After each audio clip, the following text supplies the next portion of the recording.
I'd like to call this special meeting of the Municipal Council to order at 7 p.m. Please rise and join me in a salute to our flag.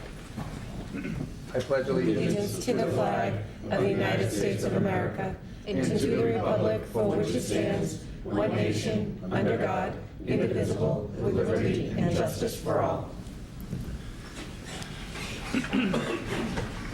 Thank you.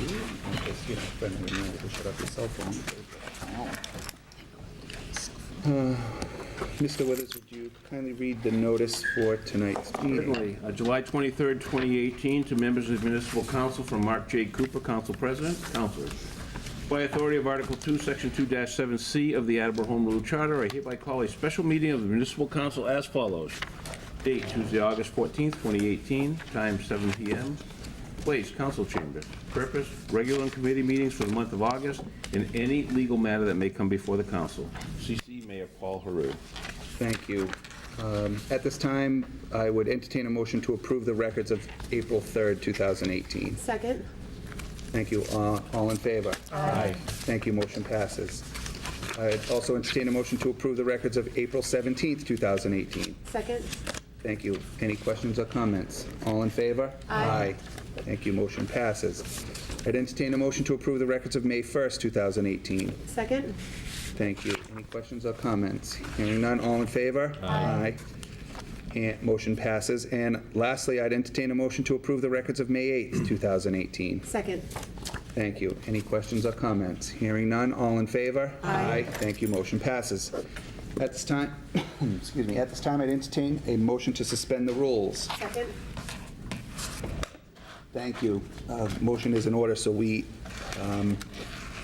reason for suspending the rules, if it's not obvious to you, we have a visitor, and once we suspend the rules and go into committee of the whole, we'll ask him to come and present before the council.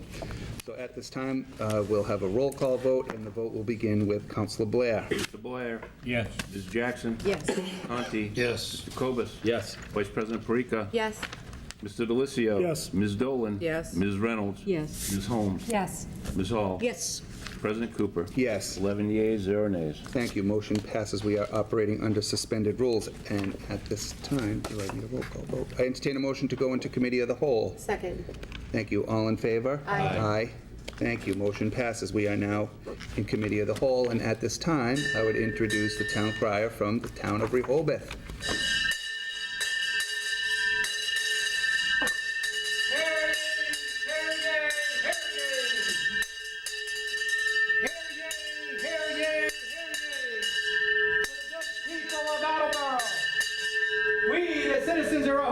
And the Commonwealth of Massachusetts hereby proclaim our intention to symbolically reclaim our territory for one day on Sunday, October 7th, 2018, in recognition of the 375th anniversary and the founding in 1643. We as the following lands were originally partial of Rehoboth.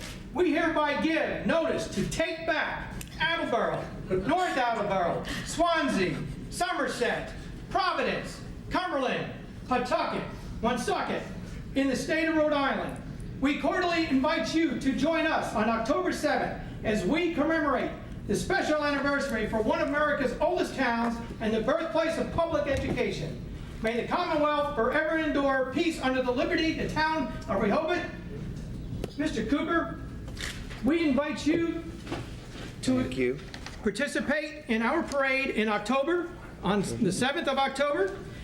This is the applications for the parade, Mr. Cooper. Thank you. And a performance for the band. Excellent. Thank you very much. Thank you very much, sir. Thank you. Any other?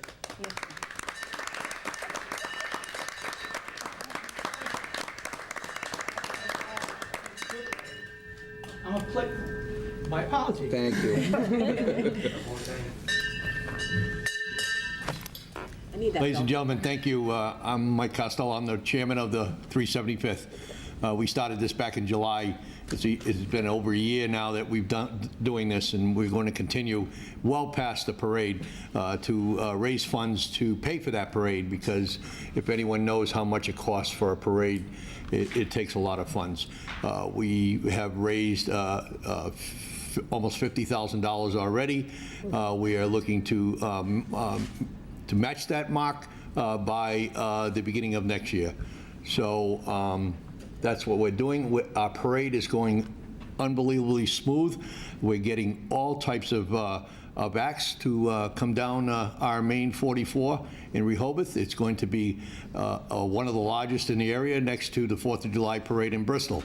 In fact, the people from Bristol, 4th of July, are helping us put it together, so we're getting a lot of their acts. We are still waiting for the Attleboro High School band to come forward. We're hoping that maybe someone here could put a little nudge in them to put that. I know school's just starting, and maybe they're going to come forward then, but our committee goal is to have a representation from every city and town that was part of Rehoboth, Attleboro being one of them. So we'd like to have Attleboro marching band a part of that next to DR marching band in Rehoboth, and so on and so on. Your police chief has cordially got in touch with us, and he's going to have an honor guard there with our police department. So that's one thing. But I just encourage this council to try to put a nudge into people to put those applications together and get them forward to us so we can start planning this great event. And again, as the town crier said, you're all cordially invited to the parade, to march in the parade or ride in the parade, whichever you prefer. But you have that invitation from us to you. Thank you very much. Great.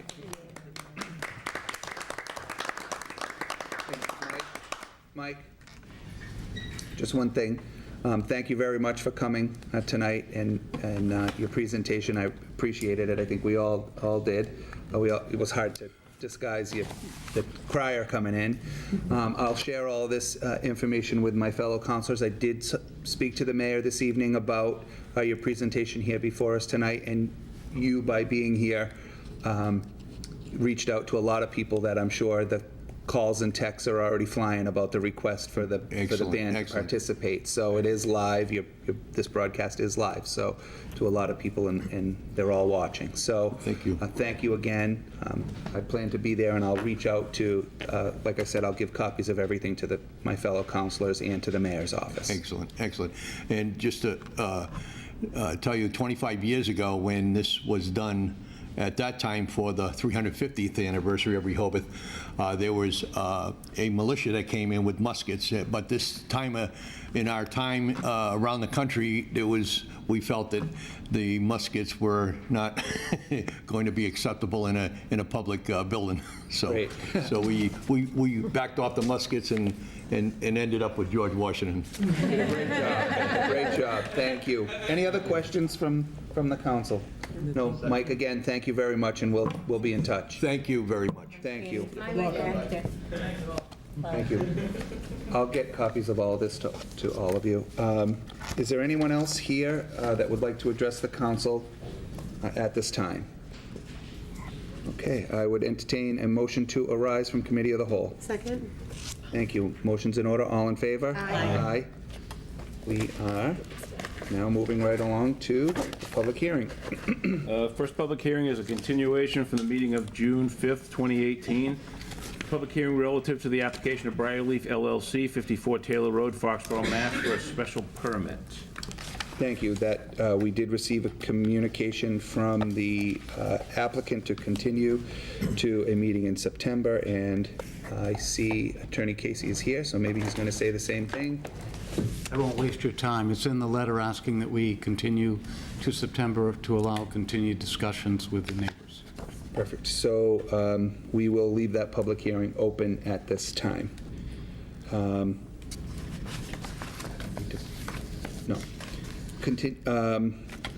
Moving on to the next. Okay, the next meeting is continued. The next public hearing is continued from the meeting of July 17th, 2018. It's a public hearing relative to the rezoning petition from Laurel Knoll Land Trust, 503 Oak Hill Avenue, Attleboro, Mass. to rezone property located at 0 McDonald Lane, Attleboro, Massachusetts. Said premises being Assessor's Plat number 101, Assessor's Lot number 9, to be rezoned from Single Residence D to General Residence C. Said premises being 8.699 acres. Thank you. Is there anyone here to speak in favor of this application? Mr. President, members of the council, Edward Casey on behalf of Laurel Knoll. The planning board last evening voted to recommend the rezoning of the property with a very strong reservation that the number of units be reduced. So I spoke with the engineer today. The engineer is preparing a revised plan showing a reduced number of units to be located on that property. And as I had expressed at the public hearing, if it is of interest to the council, my client would be prepared to enter into an agreement to limit by a restrictive covenant the maximum number of units to be constructed on that site. Thank you. Any questions at this time for Attorney Casey? No? Thank you, Ed. Is there anyone here to speak in opposition? Is there anyone to speak neither for nor against? Mr. Chairman, do you see any reason to keep this public hearing open? I do not. Okay, we will close that public hearing. That public hearing is closed. Thank you. Moving on to the next public hearing. Okay, the next public hearing is relative to amending Chapter 3 of the revised ordinances of the City of Attleboro, Chapter 3, Building, Section 3-9, works started prior to obtaining permit. Thank you. Is there anyone here to speak in favor? Marion Wrightington, 42 North Avenue, and I'm the chairman of the Attleboro Historical Commission. It was the commission who asked for this ordinance change, and I'd just like to go over with you why we wanted the change so you'd understand completely. We lost a carriage house back on 17 Peck Street because they did not apply for a permit. When someone applies for the building inspection office for a permit, it kind of triggers off a whole sequence of events. The first one being that they contact the Historical Commission, and when they do, we check our list excuse me, to see if it's on our list of 603 properties that we have that we consider historically significant in Attleboro. And if it is, then we contact the person who wants to demolish it and try to convince them to change their minds. We come forward with maybe a new use for the building. We give them the whole history of the building so they understand why we're concerned and want to preserve it. And then we ask if we can see if we can get somebody to move it, maybe, so that it would be saved that way. And then the final step is we ask if we can go in and see if there's any artifacts that would be salvageable that we could use in another historic project, or just to take pictures to have for our files before it is demolished. So, not applying for a permit misses that whole ballpark. It just, you know, gives us we lose the opportunity that we would have had to try and save a historical building. So, in February of 2017, I had a phone call that said, somebody's measuring over in the yard at 17 Peck Street. Oh, I hope they're not going to tear down the carriage shed. So I contacted the Attleboro Housing Authority because I knew they were the owners of the building, because back in 2003, we had given them a Historic Preservation Award for the great job that they had done on the house out in front of the carriage shed. They had rehabbed the whole thing, and it's now used for some kind of handicapped housing, but anyway, they did a great job on it. And so I told them about the whole history of the house, being that the Duffy Pool Funeral Home building and that house are twin houses, and they were built by the Bliss brothers, who was a very successful industrial jewelry firm in Attleboro. And Bliss School was named for one of the brothers because he had been so helpful in the community and on the school committee and everything. So it's a very important part of our history.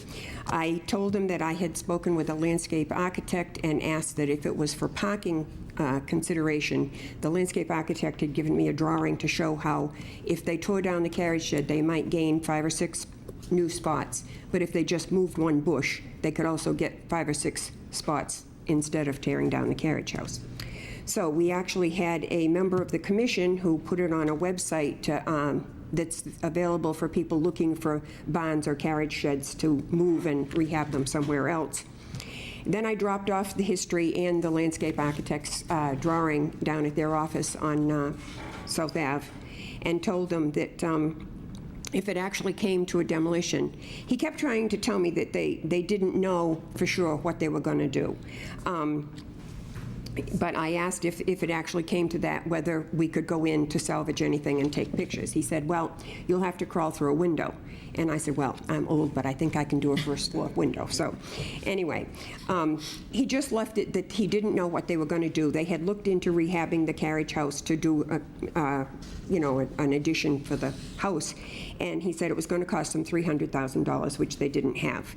So he just more or less said, I'll call you if it comes to that, and we'll see what happens, because he didn't really know. So December 15th came, which was a long time after February, and I got a call that said, it's gone, it's flat dirt. So I called the building inspection office and said, what happened? And they had no idea. They were shocked. And so they told me that it's a $30 fine to demolish a building, an accessory building, if you haven't applied for a permit. And he is allowed to double it or triple it. So he tripled it to $90. We heard that this was a $35,000 to $36,000 job that they did in a half a morning, and they didn't apply for the permit. And so I just want to see this ordinance change so that the building inspector has spoken to me about this. He would like it to say that the fine can be up to the assessed real estate value of the building, and then he would decide what that fine would be, as long as it gives him that kind of leeway to make it that much more money, to make it less easy for somebody to just demolish a building. So, thank you for considering this, and I urge you to pass it, and you may preserve some history if you do. Thank you. Any questions or comments from Mary? Council? No? Nope? Okay, thank you very much. Is there anyone to speak in opposition? Is there anyone here to speak in opposition? Is there anyone here to speak neither for nor against? Anyone to speak neither for nor against? Hearing none. Council Hall, do you see any reason to keep this public hearing open? No, I do not. Thank you. Anyone else? No? I saw a hand over here, sorry. Hearing none, I will declare that public hearing closed, and we can move on to the fourth and final public hearing this evening. Yes, public hearing relative to a Class 2 amended license application for State Line Auto Brokers, Inc. of 1115 Washington Street, Attleboro, to add an additional lot at 31 Chartier Street, Attleboro, with 41 display spaces, 103 storage spaces, and 8 employee parking spaces. Thank you. Is there anyone here to speak in favor? Yes, Mr. President, members of the council, Edward Casey on behalf of State Line Auto Brokers. And here this evening is Nina Morale, one of the co-owners, who in a few moments will come up and speak a little bit about this ordeal. And I use that word ordeal thoughtfully because, as you may recall, State Line enjoyed a degree of success, but ignored its responsibility to report a change in the number of spaces that were being used for the storage of automobiles down on Turner Street. And rightly were brought here to say, what are you doing? And so then it was necessary to make application for an amendment to the Class 2 license. The public hearing was held, and there was an agreement that we would have 55 spaces for storage only, 42 spaces on the corner of Turner and Washington Street. And because the business had grown, they began to put more cars into that area next to the 55 spaces. So that then was discussed with John Morale and Nina Morale, saying you can't violate the terms. We understand that you haven't had problems with your customers. That's terrific. But you have to abide by this city ordinance. We went to the Zoning Board of Appeals and asked for relief so that we could then come to the council and ask for an amendment to the Class 2 license in that vicinity of the 55 spaces. And the Zoning Board of Appeals said, we're willing to consider this, but we want you to pave it. which was concern about what about the possibility of oils draining or fluids draining from those vehicles. The owner of the land said, I'm not going to enter into a long-term lease with you, saying that to John and Nina. And the cost then of installing the type of subsurface storage units was so high that it was not economic. So we find another location, and that other location is on 31 Chaudier Street, and that's the one that is located in an industrial zone, which triggers a requirement for a special permit from the Zoning Board of Appeals. So we went to the Zoning Board of Appeals and we got the special permit this spring. So that's good news.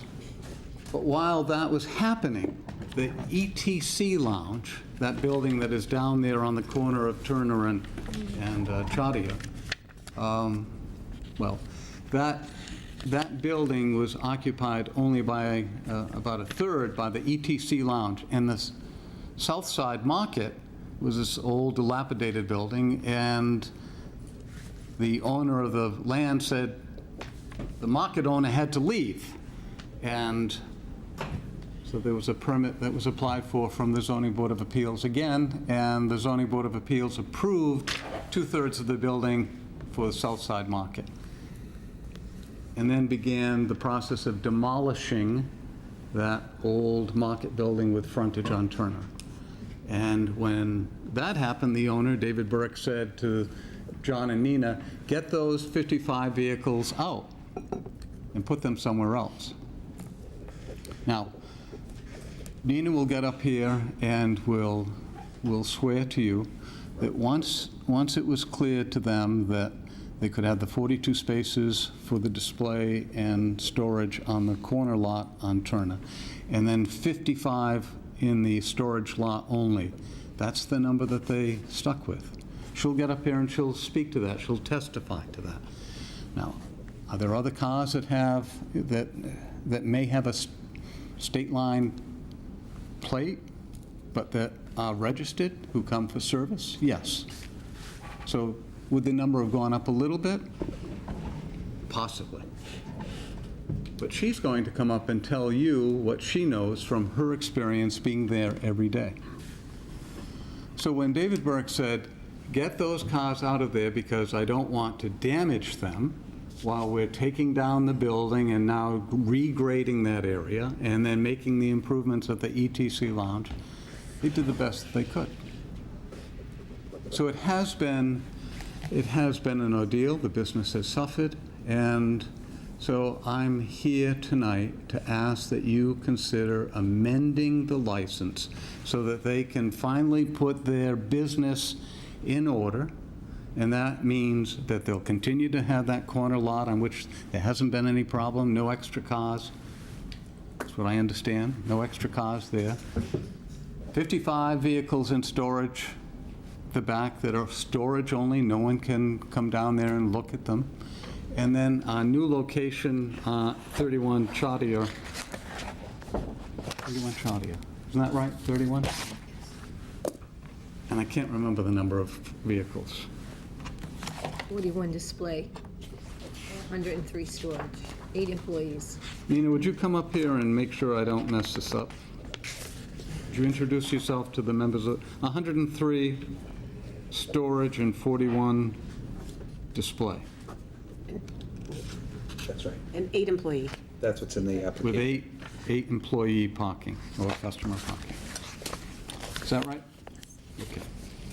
So it's been a long road, and I will acknowledge that, especially with the demolition activity, there has been a continuing violation, but a violation that really Nina and John didn't know how else to deal with it. They had the cars, they were told vacate, they put them on Schnitzer property in the back temporarily, and they now want to get right with you. I remember Mr. Conti when we had our public hearing, and he said, I don't think John Morrell is a suitable person. I don't think he is someone that I am going to say ought to be holding a Class II license. That's what he said.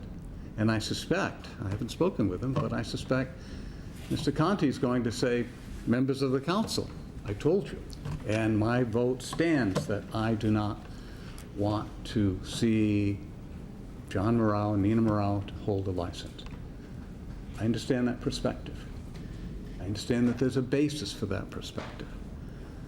But I ask that you bear in mind that you have two people that have worked very hard. Their son is helping out there, 14 years old.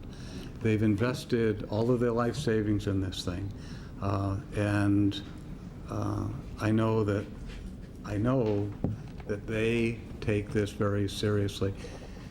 And I ask that you see if there's a way by which you could consider allowing them to get right with you so that they can operate their business as they have been operating, which is without complaint from buyers.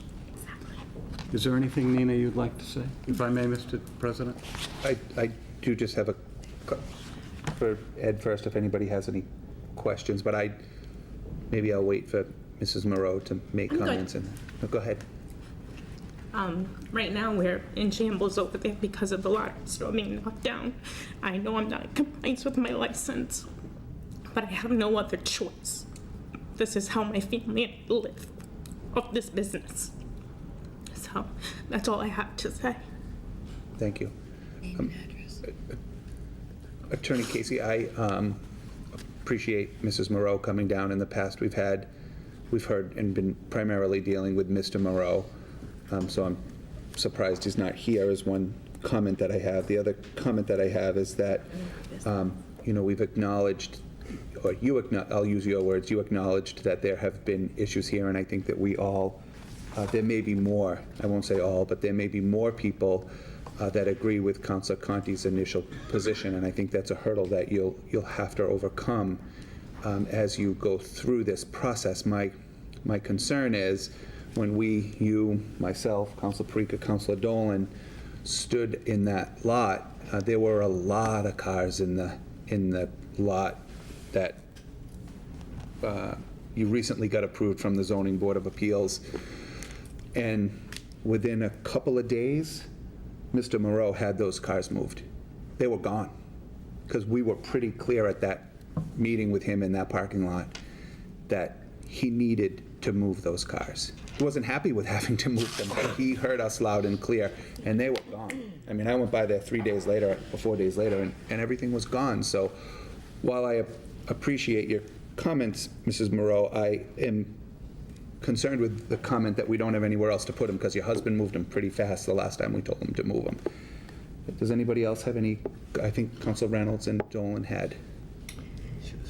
So I just wanted to say, first of all, I empathize with how hard you work and everything, and I understand that you're saddened by all of this. What I guess I would ask is, did it occur to you when this was happening that maybe at that time you should have come back to the council or to the city clerk and request then, say, this is what's happening, what can we do, instead of it turning out to be that we had to come after you instead of the other way around? Did that even end up on your sight line? Because we were in negotiations with the Burks and what they were going to do with the lottery store. Because initially, we were supposed to purchase the lottery store. And then all of a sudden, they decided not to sell us the lottery store. They moved it over in front of the ETC. And then after that, when they approved all the land to get parking for the lottery store and the ETC, that piece of property is no purpose to us anymore. Because it doesn't add anything to us at this point. So it's not a smart purchase. And what he needs is, it's that little square, which to us it's not, I can't do anything with it except store the vehicles, so I might as well just pay the rent. That's what happened. We were in negotiations with them on how they were gonna divide it, because all those little pieces of parcel are like 8 pieces of parcel, and those buildings are just plotted everywhere. So they're not on a specific parcel. So, Councilor Reynolds, may I supplement that? And your point is a very good one. And when Nina John mentioned this to me, I wrote a letter. I wrote a letter to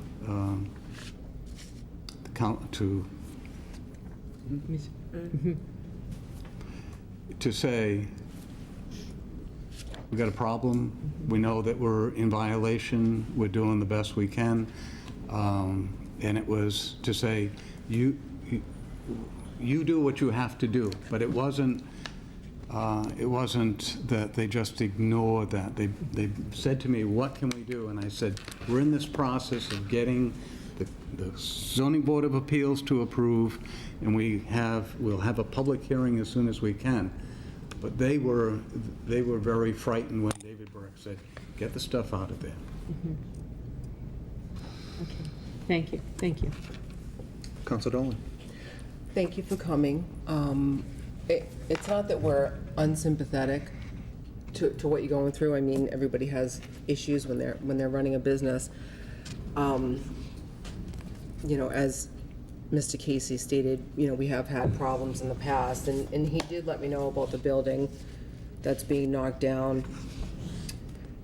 I feel like we're amending the license to suit what's already happening. And, you know, when I did get your email,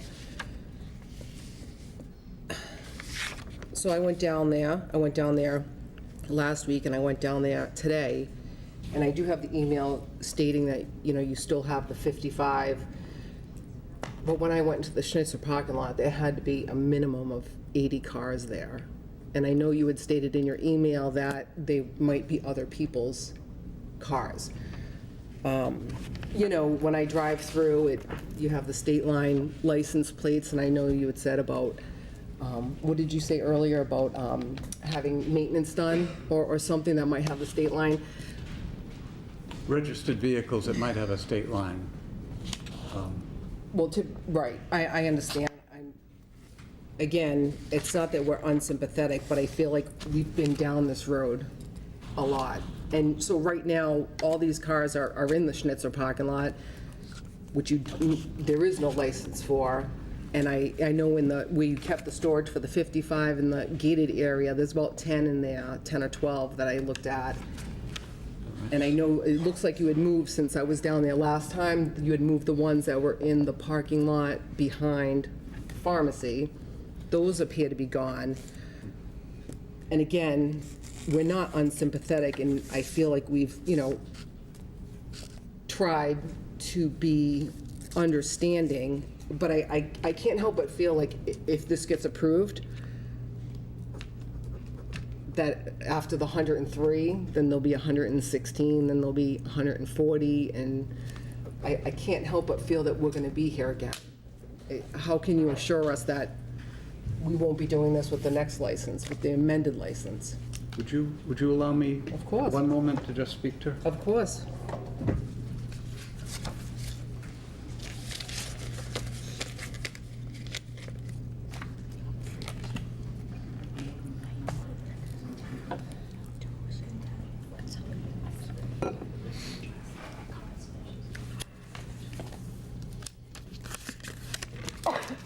So, on the record,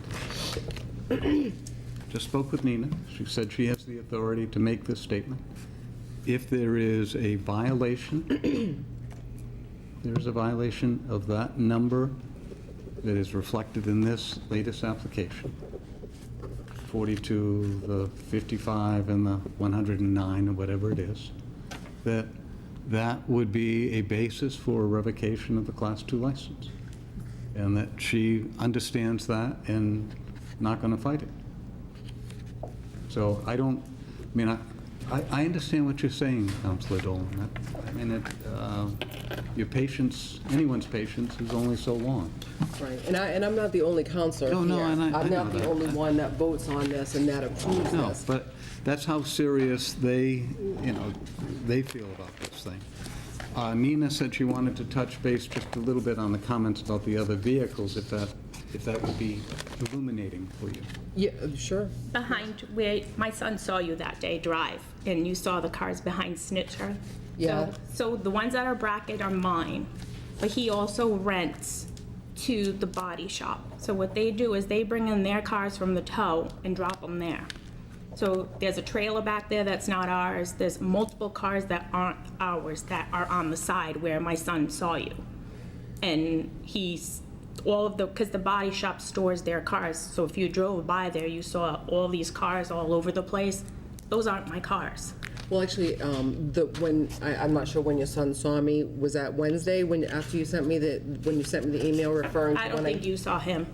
What's that? I don't think you saw him. Oh, that's all right. He was on a bike. That's okay, so that was that Wednesday Yeah. that you referred to in your email, right, and, which is fine, I mean, I'm not trying to, I'm not crawling on my belly across the floor trying to.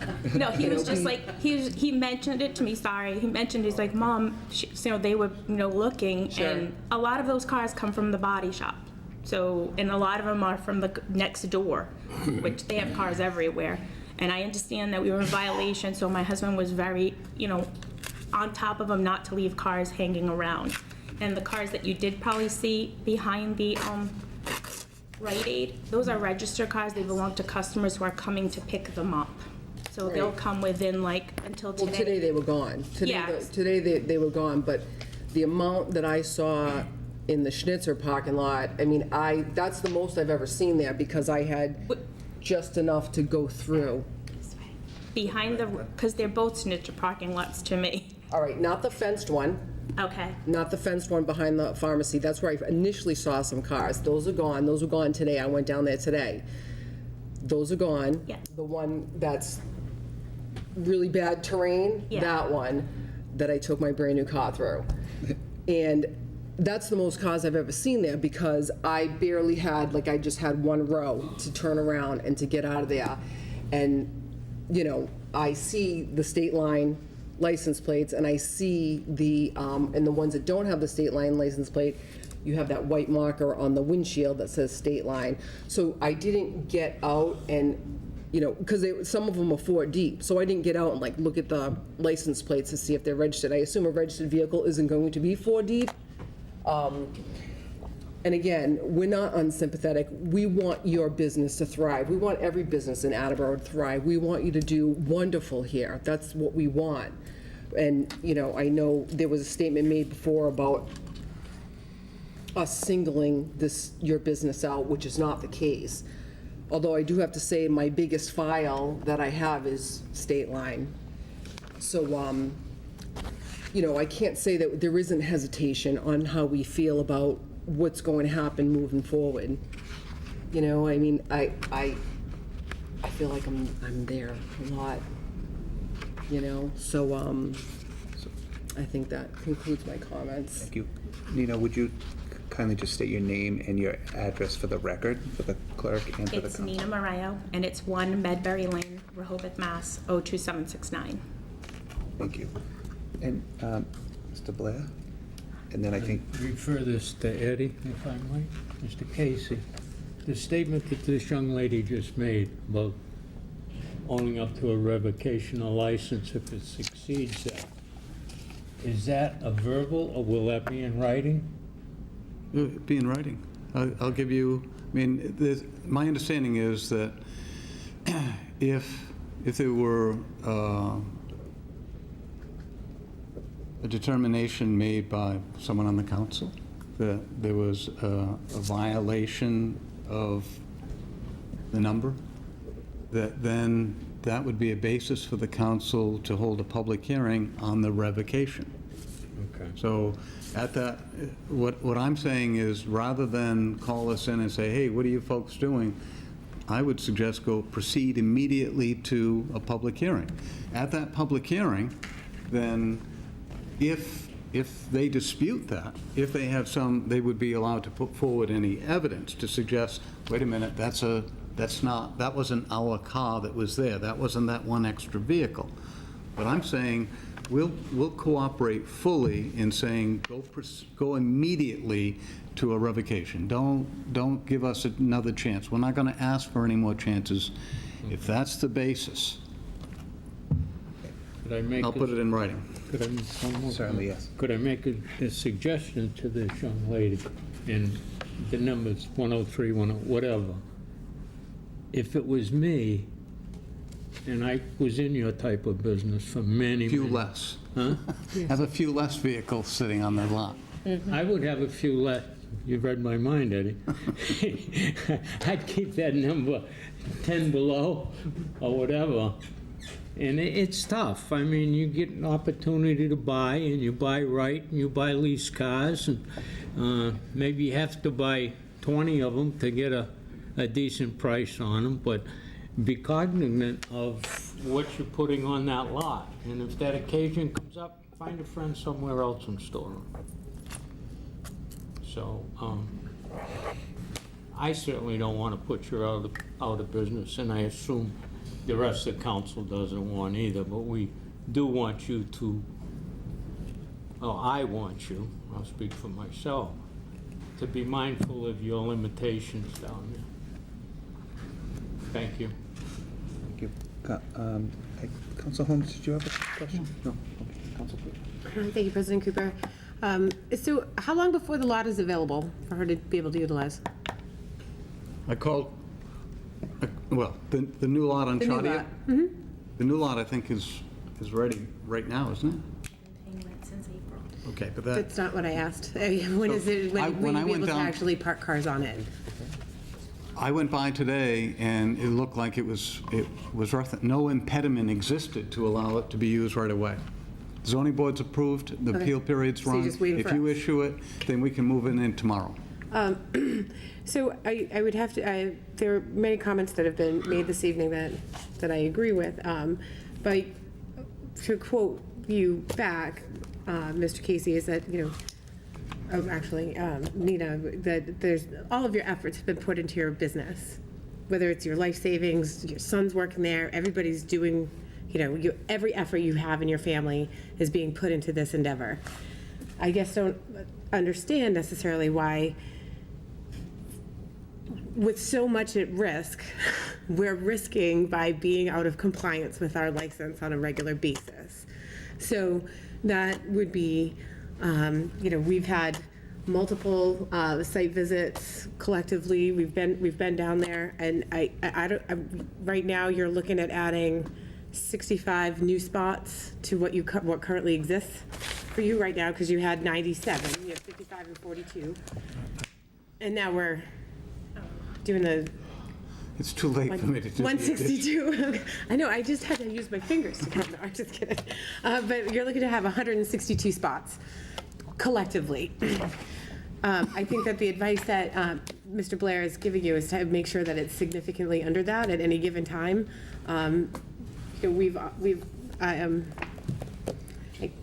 I guess it's just, I appreciate the offer to put into writing that you'll be in compliance.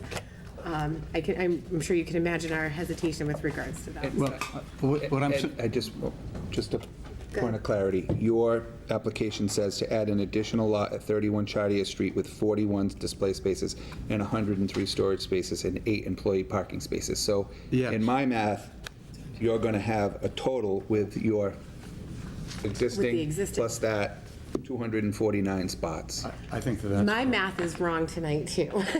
So You're right. what, and not to interject, but I have stood on that property, actually on the Rite Aid property, and had a very similar commitment from Mr. Moreau.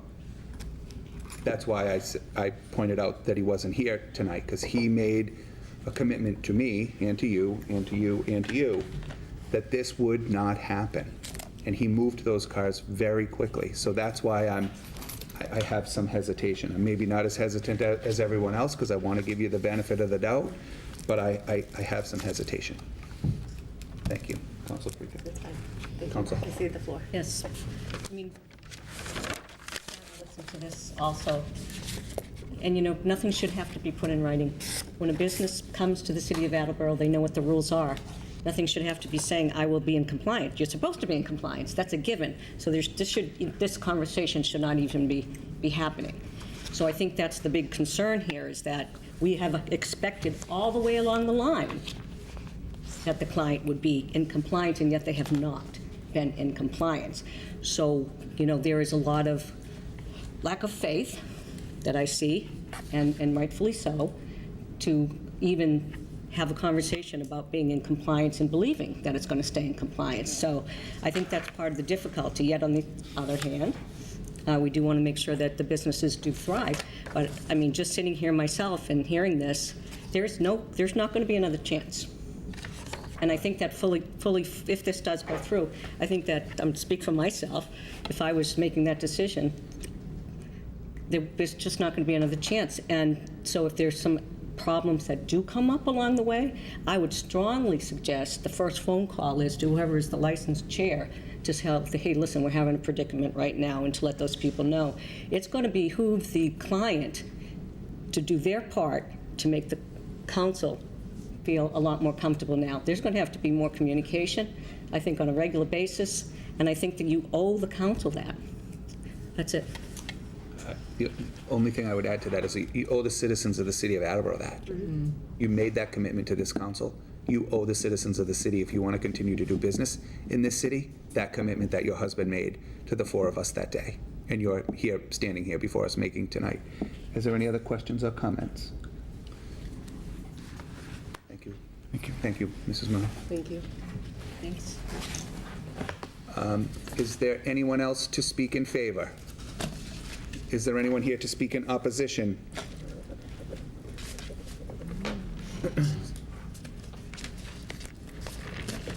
Raymond Governor, 138 Turner Street, South Attleboro. And I'm against this. They've been getting away with murder and against the council and all, and they, I don't know, I don't understand it. They still got all them cars over there. Did it without a permit, still doing without a permit. On the other lot, they're still working on cars in there. They got the wheel guy in there putting wheels on cars and stuff.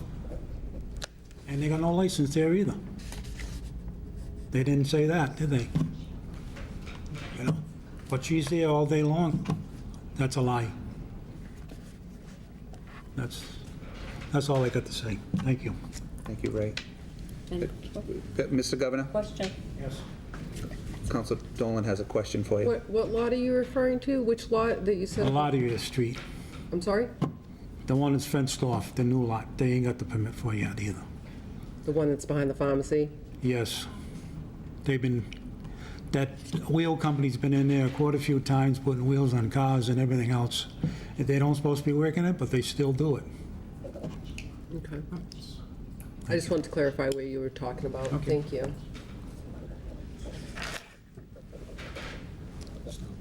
Is there anyone else to speak in opposition? Anyone to speak in opposition? Anyone to speak neither for nor against?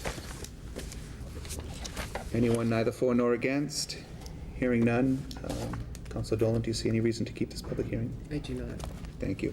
So, I just Council. had my apologies, just out of curiosity, would it be appropriate to leave it open for another moment or two before we, would it be necessary if they were to submit that letter to the municipal council with the agreement? Do we need to keep the public hearing open for that purpose? We talked about it in the public Okay. hearing. It was a request made at the public hearing, and I'm sort of leaning toward, I appreciate their commitment, but I've heard the commitment before. Now I think it's time to, we would have to work down the road of revocation with or without that. Can I say Councilor Dolan, something in yes. reference to that?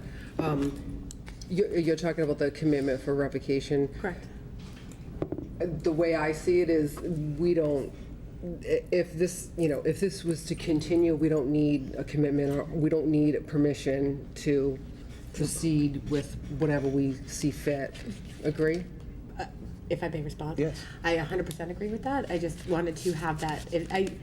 I understand that if it is something that was discussed during the public hearing, if it is information that came in post-public hearing, would it be applicable? And I just wanted to make sure that we make sure that our I's are dotted and our T's are crossed, that we actually have that documentation should we need it. Not that we can't move forward, but it's also a good thing to have in our hand if they're willing to offer that. I understand.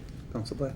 I totally agree with Heather that I know it probably doesn't mean anything, but it would mean something to me for future reference if something come up to hold something up and say, sign. All right, so I'd appreciate it. I'd like to see a copy. They can still submit it even if the public hearing's closed. So this public hearing, I deem this public hearing is closed, and we will on to, I think, the reading of the mayor's communication is next. Yep. Moving on to the mayor's communication. August 14th, 2018. Dear municipal councilors, I respectfully request your honorable body to transfer $90 from account citywide water to account citywide bills from previous years in order to pay a fiscal year 2018 invoice to the city of Attleboro. Public Works Committee, please, but before you go on, Councilor Jackson, just so you're aware, I did send a request through Virginia. There was no backup for number one for the purpose or anything. So it was just to pay the $90, but no reason why. Okay, thank you. Because we're on such short notice for Thursday's meeting, just so you know. Thank you. I respectfully submit a communication from Legal Secretary Allison Wood regarding copiers that the Attleboro Public Schools would like to declare surplus. Therefore, I hereby request your honorable body to declare the following as surplus and available for disposition, copies in your packets. And there are 9 copiers with copies made ranging from 51,643 to 11,487,064. Thank you. City property and claims, please. I respectfully submit a communication from Superintendent of Wastewater Thomas Hayes regarding the need to pay the balance of fiscal year 18 invoices from Rhode Island Analytical.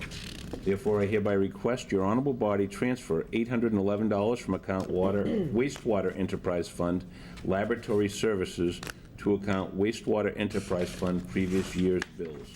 Copies in your packets. Thank you. Budget and Appropriations Committee, please.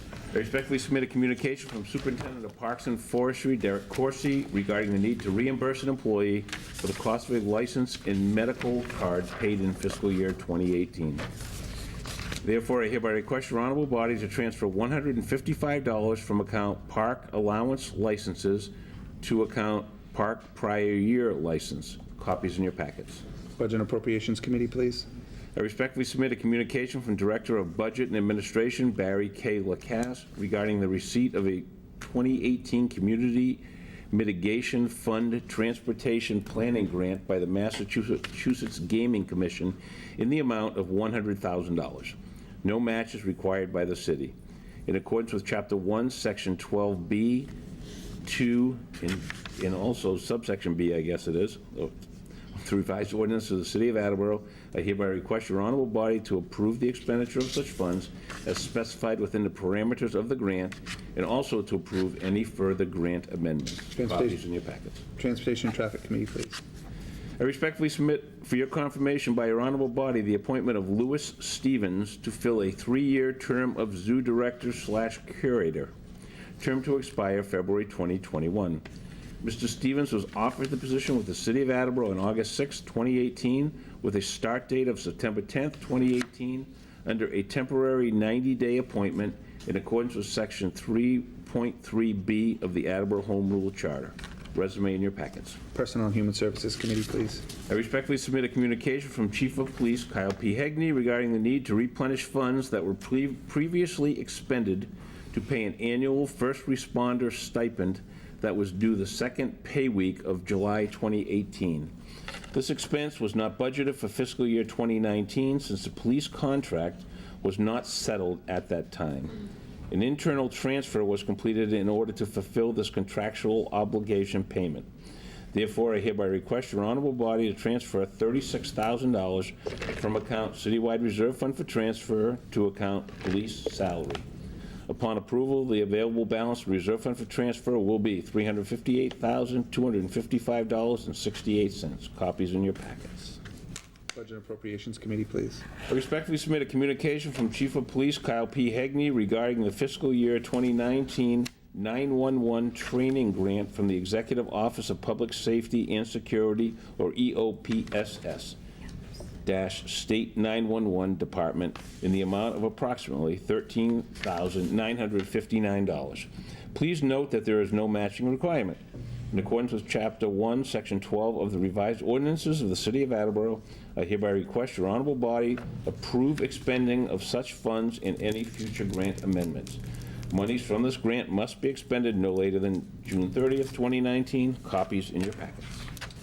Public Safety and Emergency Management Committee, please. I respectfully submit a communication from the Legal Secretary, Allison Wood, regarding a trailer that the Fire Department would like to declare surplus. Therefore, I hereby request your honorable body to declare the following as surplus for trade-in value and available for disposition. Copies in your packet. It's a homemade trailer, license plate number Fire A166, approximately 40 years old. City Property and Claims Committee, please.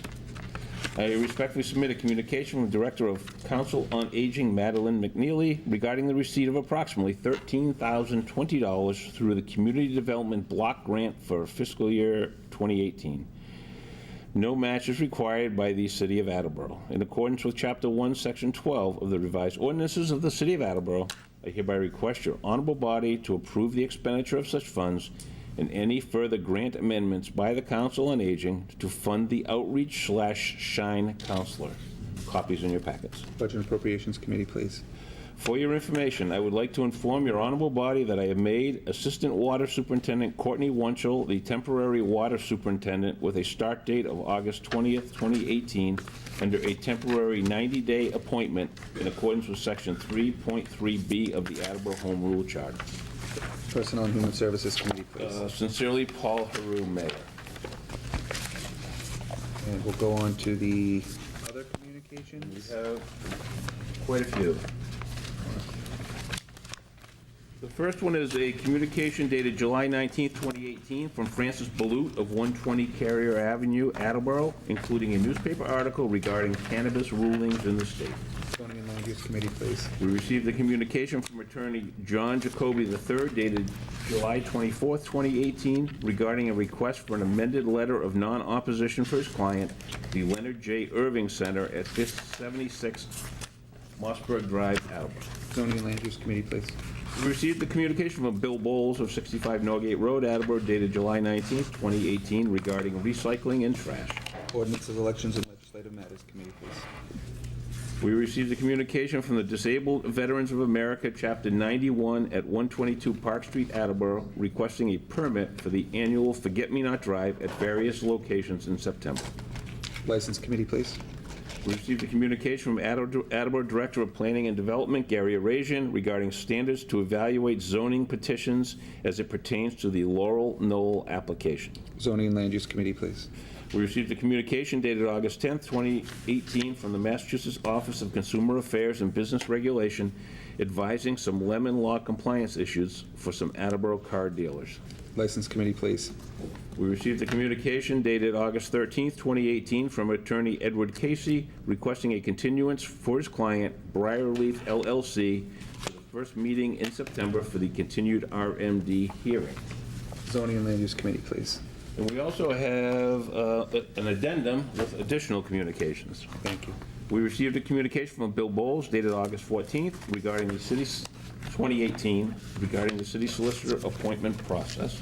Ordinances, Elections, Legislative Matters Committee, please. We received a communication dated August 14th from Zoning Enforcement Officer William McDonough regarding the industrial zoning at 527 Pleasant Street for an RMD. Zoning and Land Use Committee, please. We received a communication dated August 14th, 2018, from Zoning Enforcement Officer William McDonough regarding industrial zoning at 70 Frank Mossberg Drive for an RMD. This is Zoning and Land Use Committee, please. We received a certificate of vote from the Planning Board recommending the adoption of proposed amendments to the zoning ordinance for marijuana businesses. Zoning and Land Use Committee, please. And we received a certificate of vote from the Planning Board recommending the council approve the Laurel Knoll Land Trust to rezone property at Gerald McDonald Lane with a reduction in number of units. Zoning and Land Use Committee, please. And that is all. Thank you. You're welcome. We will move right to committee reports. It'll be quick. We'll just be calling for committee meetings, I believe. Councilor Blair. I have no business this evening. Public safety and emergency. Committee meeting at the next appropriate time. Thank you. Councilor Jackson. I have no business this evening either for Public Works Committee, but I would like to, however, acknowledge our Public Works Department, who has been working diligently throughout the city of Attleboro with the resurfacing of the pavements, and I know it's a pain in the neck, because everywhere you turn, you see a police officer with his hand up or going like this. But I do give those Public Works employees a lot of kudos, because number one, it's a nuisance to work around the cars, and it's a safety issue, but also the heat and the humidity has been horrific. So have a little patience, because you'll be very happy, because our streets of Attleboro will not look like the streets of Taunton. So be grateful for that. Thank you, Councilor Jackson. And I'd like to call for a committee meeting at the appropriate time in September. No, tomorrow, Thursday. On Thursday, that's right. Oh, thank you. I won't be here. Thank you. I got you, Kate. I know you do. We talked about that. Thank you, Mr. President. Reporting for the capital improvements and city development, we have no business to bring before the council this evening, but we do look forward to a meeting next Thursday. Thank you. Councilor Cobus. Reporting for the Zoning and Land Use Committee, I do not have any new business to discuss tonight, and I call for a meeting at the next appropriate time. Thank you, Vice President Preeta. Thank you, President Cooper, reporting for traffic and transportation. I have no business this evening to discuss. I will say that I will be reading the Beagle Club Road ordinance into the record on Thursday, so prepare yourselves. I also would like to wish my son, little Eddie, a very happy 18th birthday tonight. Happy birthday, little Eddie. And I would like to call for a committee meeting on Thursday at the appropriate time. Great, thank you. Councilor Delesio. Thank you. I have no business tonight for budget and appropriations. However, I do want to thank everyone for the outpouring of support over the last several weeks as my wife and I went through a very difficult time, not just in this council, but City Hall as well. So from our family, thank you very much. And I would like to call for a meeting at the next appropriate time. Thank you. Councilor Dolan. Reporting for License Committee, I have no business this evening, and I'd like to call for a committee meeting at the next appropriate time. Great. Councilor Reynolds. Thank you. So City Property and Claims has no business this evening, but I would like to call for a meeting at the next appropriate time. Thank you. Councilor Holmes. Personnel and Human Services has no business this evening, and I'll call for a meeting at the next appropriate time. Excellent. Councilor Hall. Okay, so elections, legislation, and ordinances, I'll get it right eventually before I forget. So I got the longest title. I don't have any business tonight. However, I want one opportunity for a little public service announcement, if that's okay, please. Yes, so I just wanted to mention to some folks, and I hope everybody did get a chance, well, I'm sure you didn't get a chance to read the entire report that Madeline put, but please, I strongly urge you to read. They do a lot of work over there with a lot of volunteer hours, and you can see the little red thing that said that they were underfunded. And you know, one of the things that I am going to talk about a little bit is our senior population, and we are trying very hard to get some movement on some relief for them. But something that did come up and a lot of people have asked about is one of the things that gives dignity to our senior and aged population is the ability to live at home for as long as they possibly can. And there is an effort here in Attleboro to create what's called an NORC, a naturally occurring retirement community. So I just want to put out a little public service announcement that there are some folks here in Attleboro that are trying to create this naturally occurring retirement community. And if anybody's interested in finding about what that is, you certainly can contact me and I'll get you in touch with the people. Basically what it is, it's sort of a homeowners association, but they're not co-located. It's just, you know, your home could be anywhere, but you have the benefit of being able to work together as a group and do things as a group. And it's really kind of a neat opportunity. So if anybody is interested in that, please contact me and I'll get you in touch with the folks developing. Thank you for that opportunity. Thank you. And I would like to call for a meeting at the next, on Thursday. Yes. Thank you. Thank you. Okay.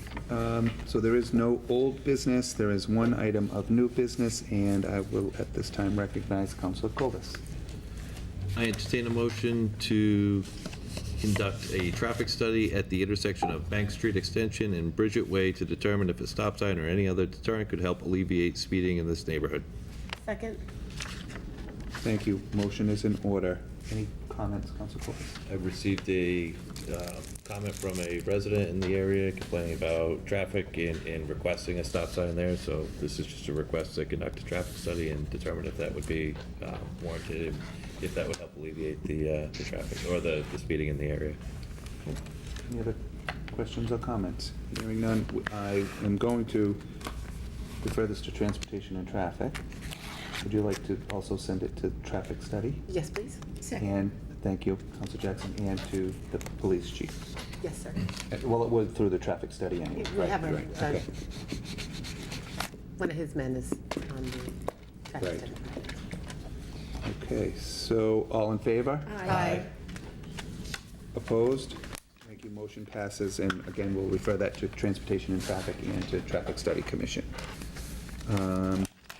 I will get you all the information on the Rehoboth presentation. Thank you for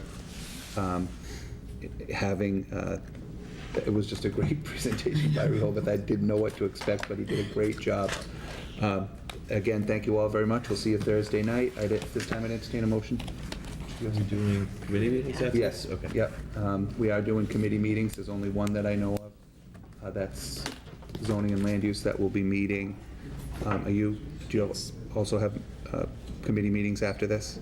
Just zoning and land use? Yes, I'd like to have a committee meeting on Thursday to, Yeah, on Thursday, but tonight. oh, no, I'm good. Council Cobus is planning on a committee meeting tonight. No, I'm good. At this time, I'd entertain a motion to adjourn. Second.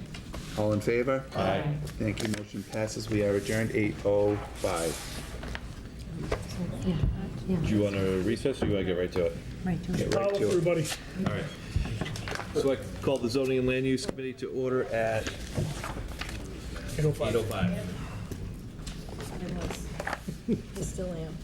On the committee is myself, Councilor Hall, Councilor Delicio. The first item is from the docket of June 19th, 2018. I entertain a motion to approve the request for a non-opposition letter for the growing, cultivation, harvesting, and processing of cannabis for medical marijuana at 70 Frank Mossberg Drive, Assessors Map number 145, Lot 1, for the Leonard J. Irving Center. Second. So this is a request for a letter of non-opposition. I have a letter from the building inspector, make sure it's the right one, dated August 14th, to the Zoning and Land Use Committee. The property located at 70 Frank Mossberg Drive, map 147, lot 5F, is located in an industrial zone. The property is located in an approved zone for registered medical marijuana dispensaries per Attleboro zoning ordinance 17-10.15, registered marijuana dispensary uses. This is just a letter of non-opposition. It's for medical marijuana. Who seconded? I did. Okay, thank you. Any other comments, concerns? All those in favor? Aye. Aye. All those opposed? Motion passes. All right. From the docket of June 19, 2018, I entertain a motion to approve the request for a non-opposition letter from attorney Edward J. Casey for marijuana cultivation, marijuana product manufacturing, and marijuana retailer at 527 Pleasant Street for Briarleaf. Second. Motion's in order. And for this, I also have a letter from the building inspector to the, dated August 14th, to Zoning and Land Use Committee. The property located at 527 Pleasant Street, map 225, lot 5 BUB, is located in an industrial zone. The property is located in an approved zone for registered medical marijuana dispensaries per Attleboro zoning ordinance 17-10.15, registered marijuana dispensary uses. Again, this is just for the letter of non-opposition. I know they've applied, and there's some concerns with the special permit application, but this is the letter of non-opposition so that they can move forward with the medical marijuana licenses with the state. Any comments, concerns? I just have one comment, please. Yes. So I just want to remind everybody, because I remember when Councilor Hall was chairing this, if anyone is in opposition, is going to vote against anything about the ordinances as far as marijuana goes, you actually have to state a reason why you're against it, correct? When If you vote no, you have to say a reason why you voted no, correct? I know that was discussed when voting on the special permit. I don't know if that's the case for the letter of non-opposition. And You're correct. It's only during the zone. There is actually some very strict criteria and multiple criteria that have to be met, and anywhere along that line, that when somebody does give a no vote to one of those, you have to indeed then say why you've given that no vote. But it's during the Thank you for the special permit. Yeah. clarification. Thank you. any other comments, questions about this? All those in favor? Aye. Aye. Opposed? Motion passes. All right, here's the long one. So the next one is the actual ordinance change. We'll have to read the whole thing into record tonight. My intent is to go through the motion, read it into the record. Counselor Delicio has agreed to go off and on. Every other page we'll read. After that, I have a number of amendments that I had sent out in an email that I'd like to discuss, and then we'll vote on it. So from the docket of November 17th, 2018, I entertain a motion to amend the following ordinance for marijuana business. Move to, let me bring up the full ordinance here. And this hasn't changed since the public hearing. Move to amend Chapter 17 zoning of the revised ordinance of the City of Attleboro as follows. Delete line 11C of Section 17-3.4 use regulations. Principal uses, community facilities, industrial residential business. 11C registered marijuana dispensary. SMC. And SMC. SMC stands for Special Permit Municipal Council, and replace it with principal uses, community facilities, 11C, MMTC, N, 11D, MMTC for patient dispensary only, N, SMC, N. 11E, marijuana retailer, N, SMC, N.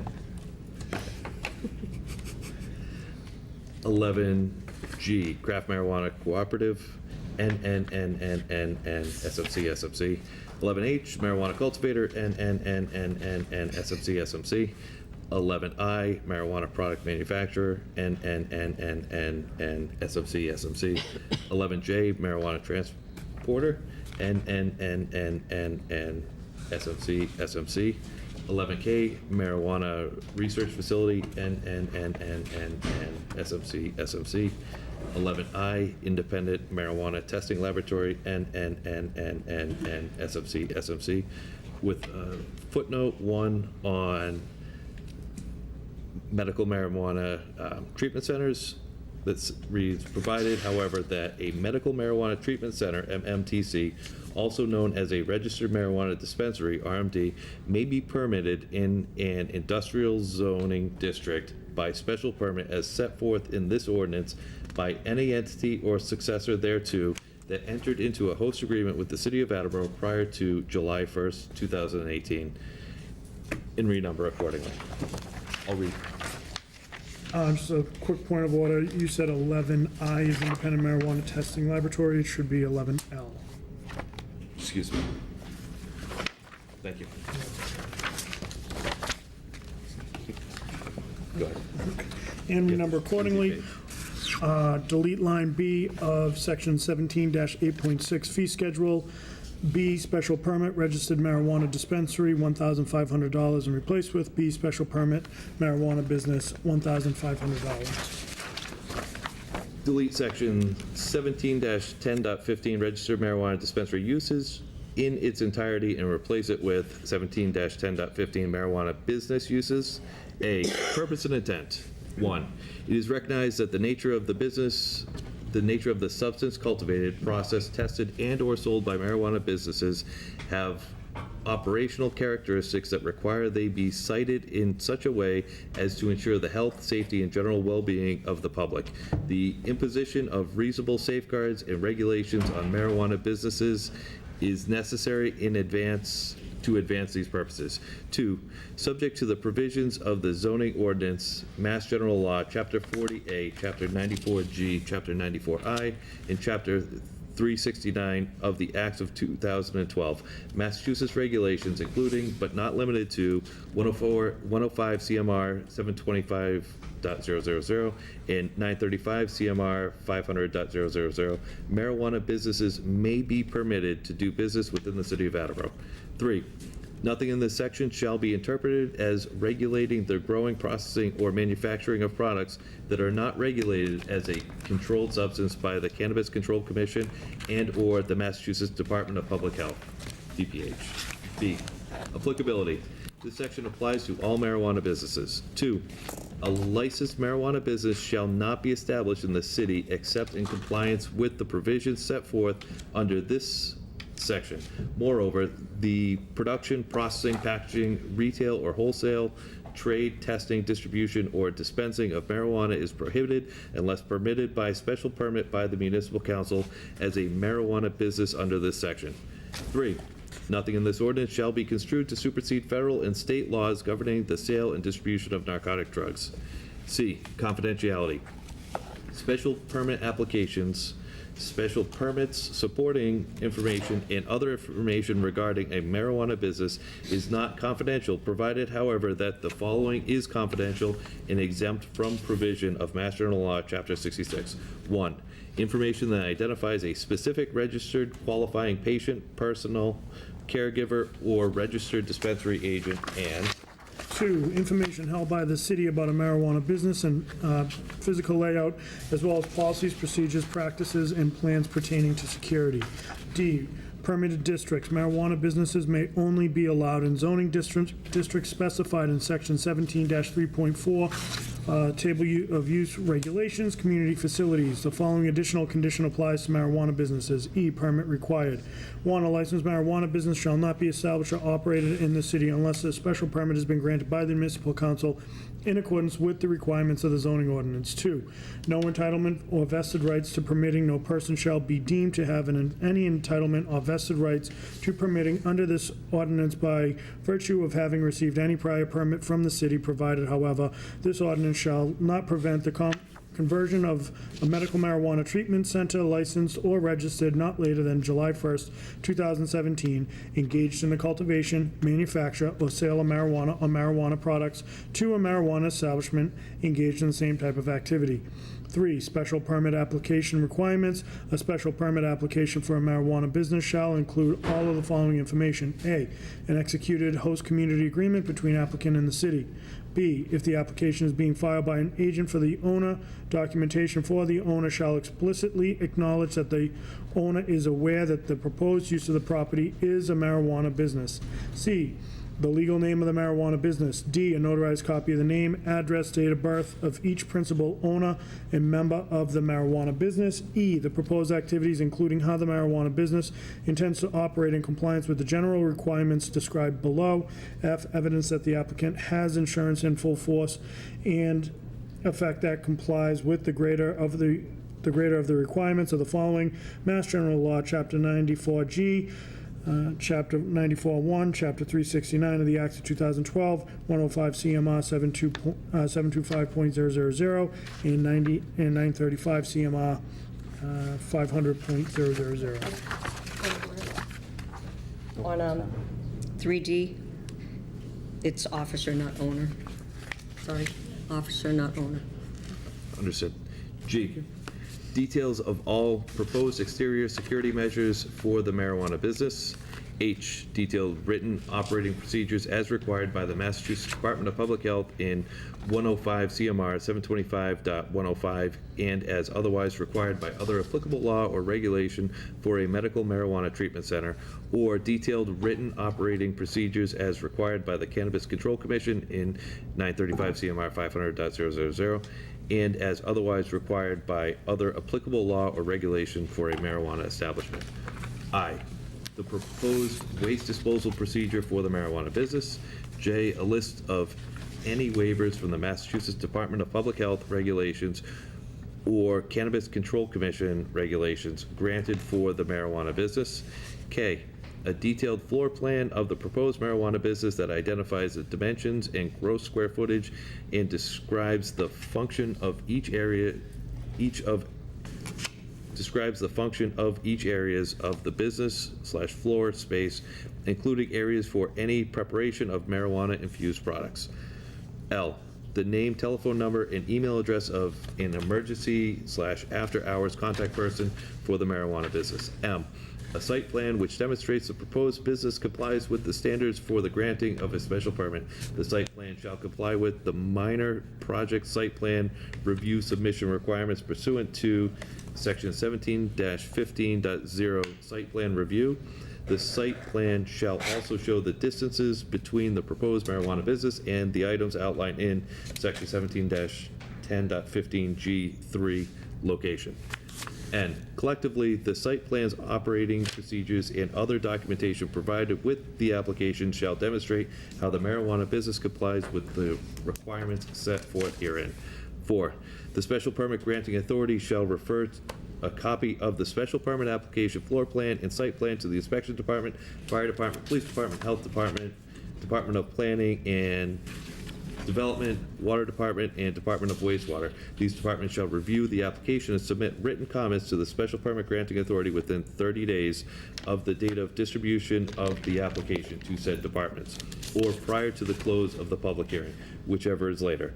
The lack of any department submitting written comments to the special permit granting authority within the timeline specified herein shall not preclude the special permit granting authority from rendering a decision on the special permit application. F, general requirements. 1, no marijuana shall be smoked, eaten, otherwise consumed, or ingested upon the premises of a marijuana business. 2, the marijuana business shall be designed to minimize any adverse impacts on abutters and any and other parties in interest. 3, the marijuana business must demonstrate that it will meet all the permitting requirements of all applicable agencies within the Commonwealth of Massachusetts and will be in compliance with all applicable state laws and regulations. 4, the marijuana business must provide adequate security measures to ensure no individual participant will pose a direct threat to the health or safety of other individuals, and the storage and/or location of marijuana product is adequately secured. 5, the marijuana business must adequately address the issues of traffic demand, circulation flow, parking and queuing, particularly at peak periods at the business and its impact on neighboring uses. 6, marijuana businesses may only use the designated areas depicted on the plans filed with the special permit granting authority for the purposes of operating such a business. 7, marijuana retail sales or medical marijuana patient sales may not occur within the hours of 8 p.m. to 8 a.m. and may further be restricted as a condition approval for the special permit by the special permit granting authority. 8, all aspects of a marijuana business dealing with marijuana itself shall take place at a fixed location within a fully enclosed building, with the exception of operations associated with shipping and receiving. 9, the maximum gross floor area for medical marijuana treatment center for patient dispensary only, all marijuana retailers shall be 5,000 square feet. 10, a marijuana business shall not be located in a building that contains any pharmacy, medical, doctor offices, or the offices of any other professional practitioner authorized to prescribe the use of medical marijuana. 11, a marijuana business shall not be located in a building that contains any residential units, including transient housing such as hotels, motels, or dormitories. 12, a marijuana business shall not be located in any premises for which an alcoholic beverage license has been issued. 13, a marijuana business shall not have a drive-up window or provide/offer any drive-through service. 14, ventilation.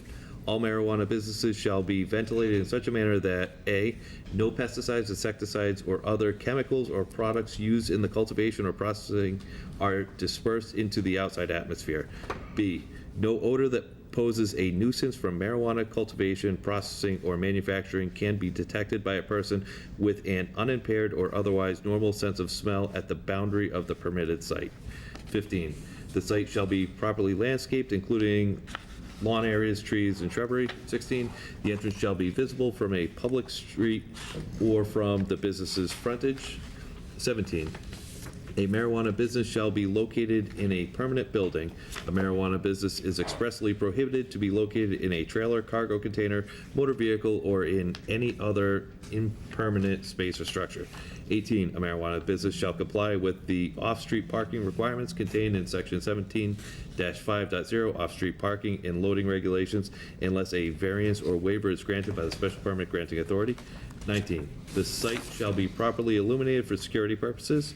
20, in addition to complying with the signage requirements of 105 CMR 725.000, 935 CMR 500.000, signage shall also comply with the provisions of section 17-16.0 signs unless a variance or waiver is granted by the special permit granting authority.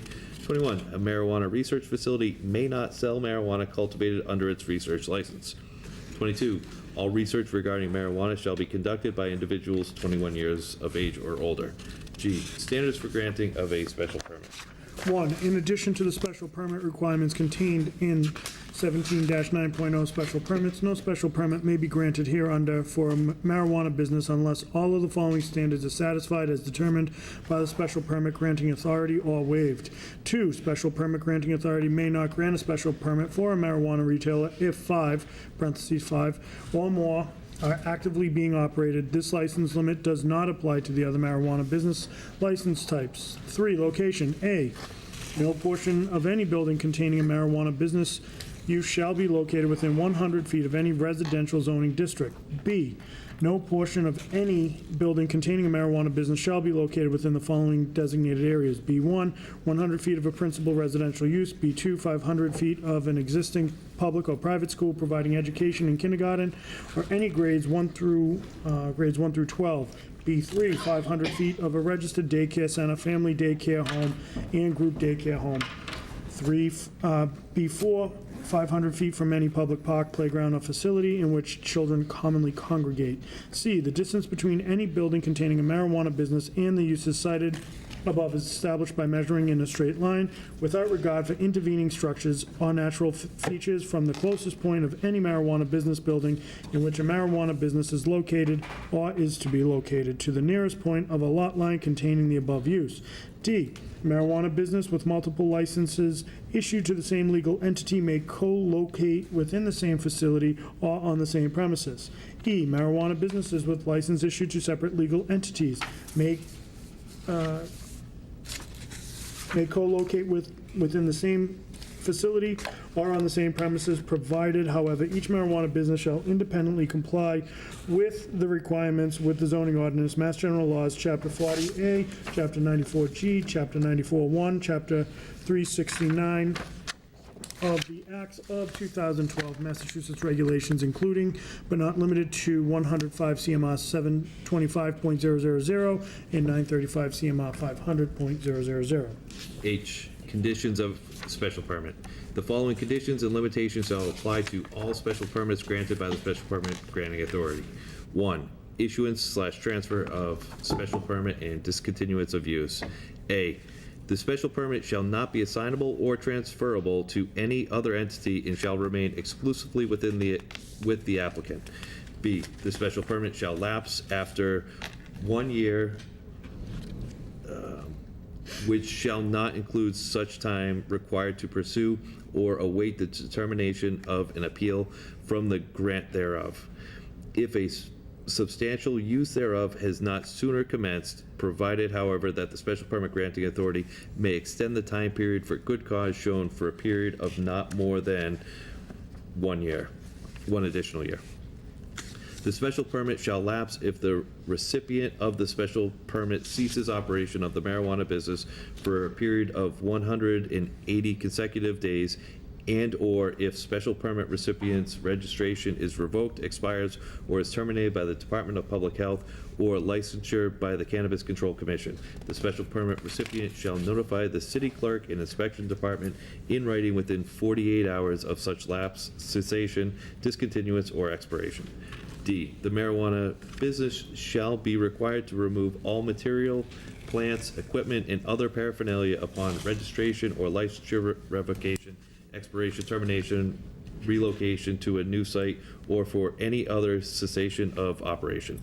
The special permit granting authority may require the applicant to post a bond as a condition of approval to cover the costs of any demolition or dismantling associated with the marijuana business.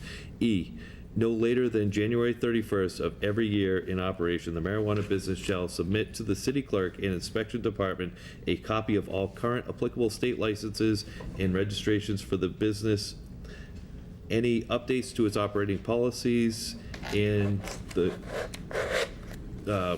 current insurance policies for the marijuana business, and demonstrate compliance with the conditions of the special permit. G.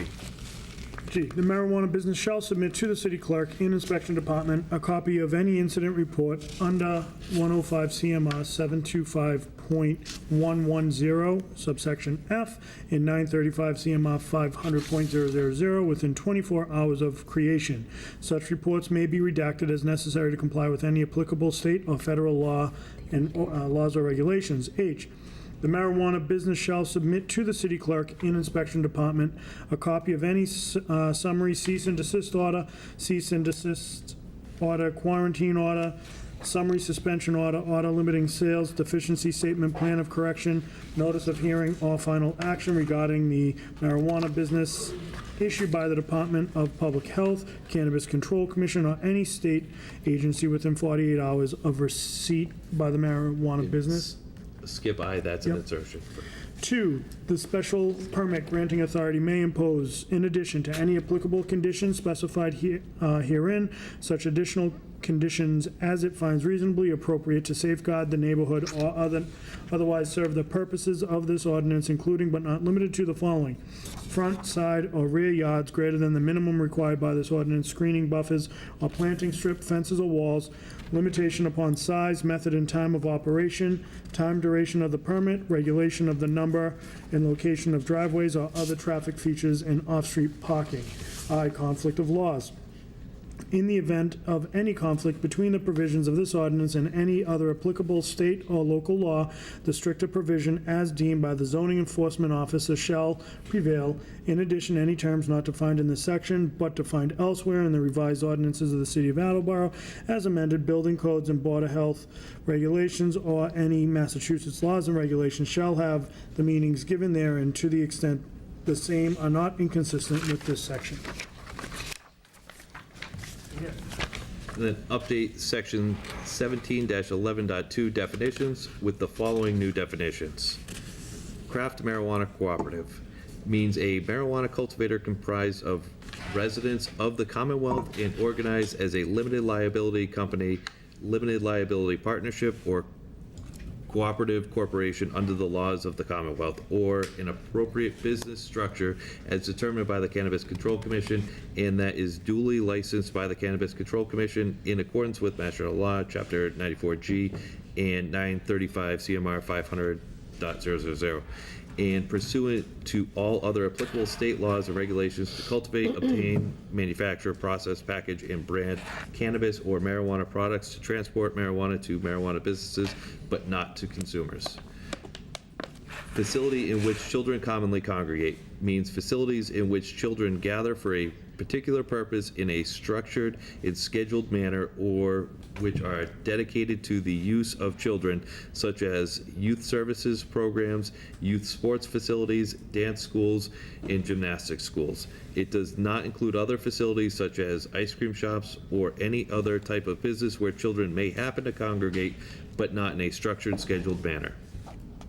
Independent marijuana testing laboratory means a laboratory that is duly licensed by the Cannabis Control Commission in accordance with Mass General Law, Chapter 94G and 935 CMR 500.000, or a laboratory that has received a certificate of registration from the Massachusetts Department of Public Health in accordance with 105 CMR 725.000 and pursuant to all other applicable state laws and regulations, and is 1, accredited to the International Organization for Standardization, 17025 ISO/IEC 17025 2017, by a third-party accrediting body that is signatory to the International Laboratory Accrediting Corporation mutual recognition arrangement, or that is otherwise approved by the Cannabis Control Commission. 2, independent financially from any marijuana business or licensee for which it conducts a test. And 3, qualified to test cannabis or marijuana in compliance with 935 CMR 500.160, 105 CMR 725.000, and Mass General Law, Chapter 94C, Section 34. Marijuana business means a marijuana establishment, medical marijuana treatment center for cultivation/manufacturing only, or a medical marijuana treatment center for patient dispensary only. Marijuana cultivator means an entity duly licensed by the Cannabis Control Commission in accordance with Mass General Law, Chapter 94G and 935 CMR 500.000, and pursuant to all other applicable state laws and regulations to cultivate, process, and package marijuana and to transfer marijuana to other marijuana businesses, but not to consumers. A craft marijuana cooperative is a type of marijuana cultivator. The cultivation and processing of marijuana in accordance with this definition is considered to be a manufacturing use that is not agriculturally exempt from zoning. Marijuana establishment means a marijuana cultivator, craft marijuana cooperative, marijuana product manufacturer, marijuana retailer, independent marijuana testing laboratory, marijuana research facility, marijuana transporter, or any other type of licensed marijuana-related business except a medical marijuana treatment center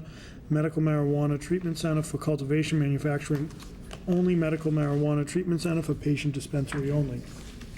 Marijuana product manufacturer means an entity duly licensed by the Cannabis Control Commission in accordance with Mass General Law, Chapter 94G and 935 CMR 500.000, and pursuant to all other applicable state laws and regulations to obtain, manufacture, process, and package cannabis or marijuana products and to transfer these products to other marijuana establishments, but not to consumers.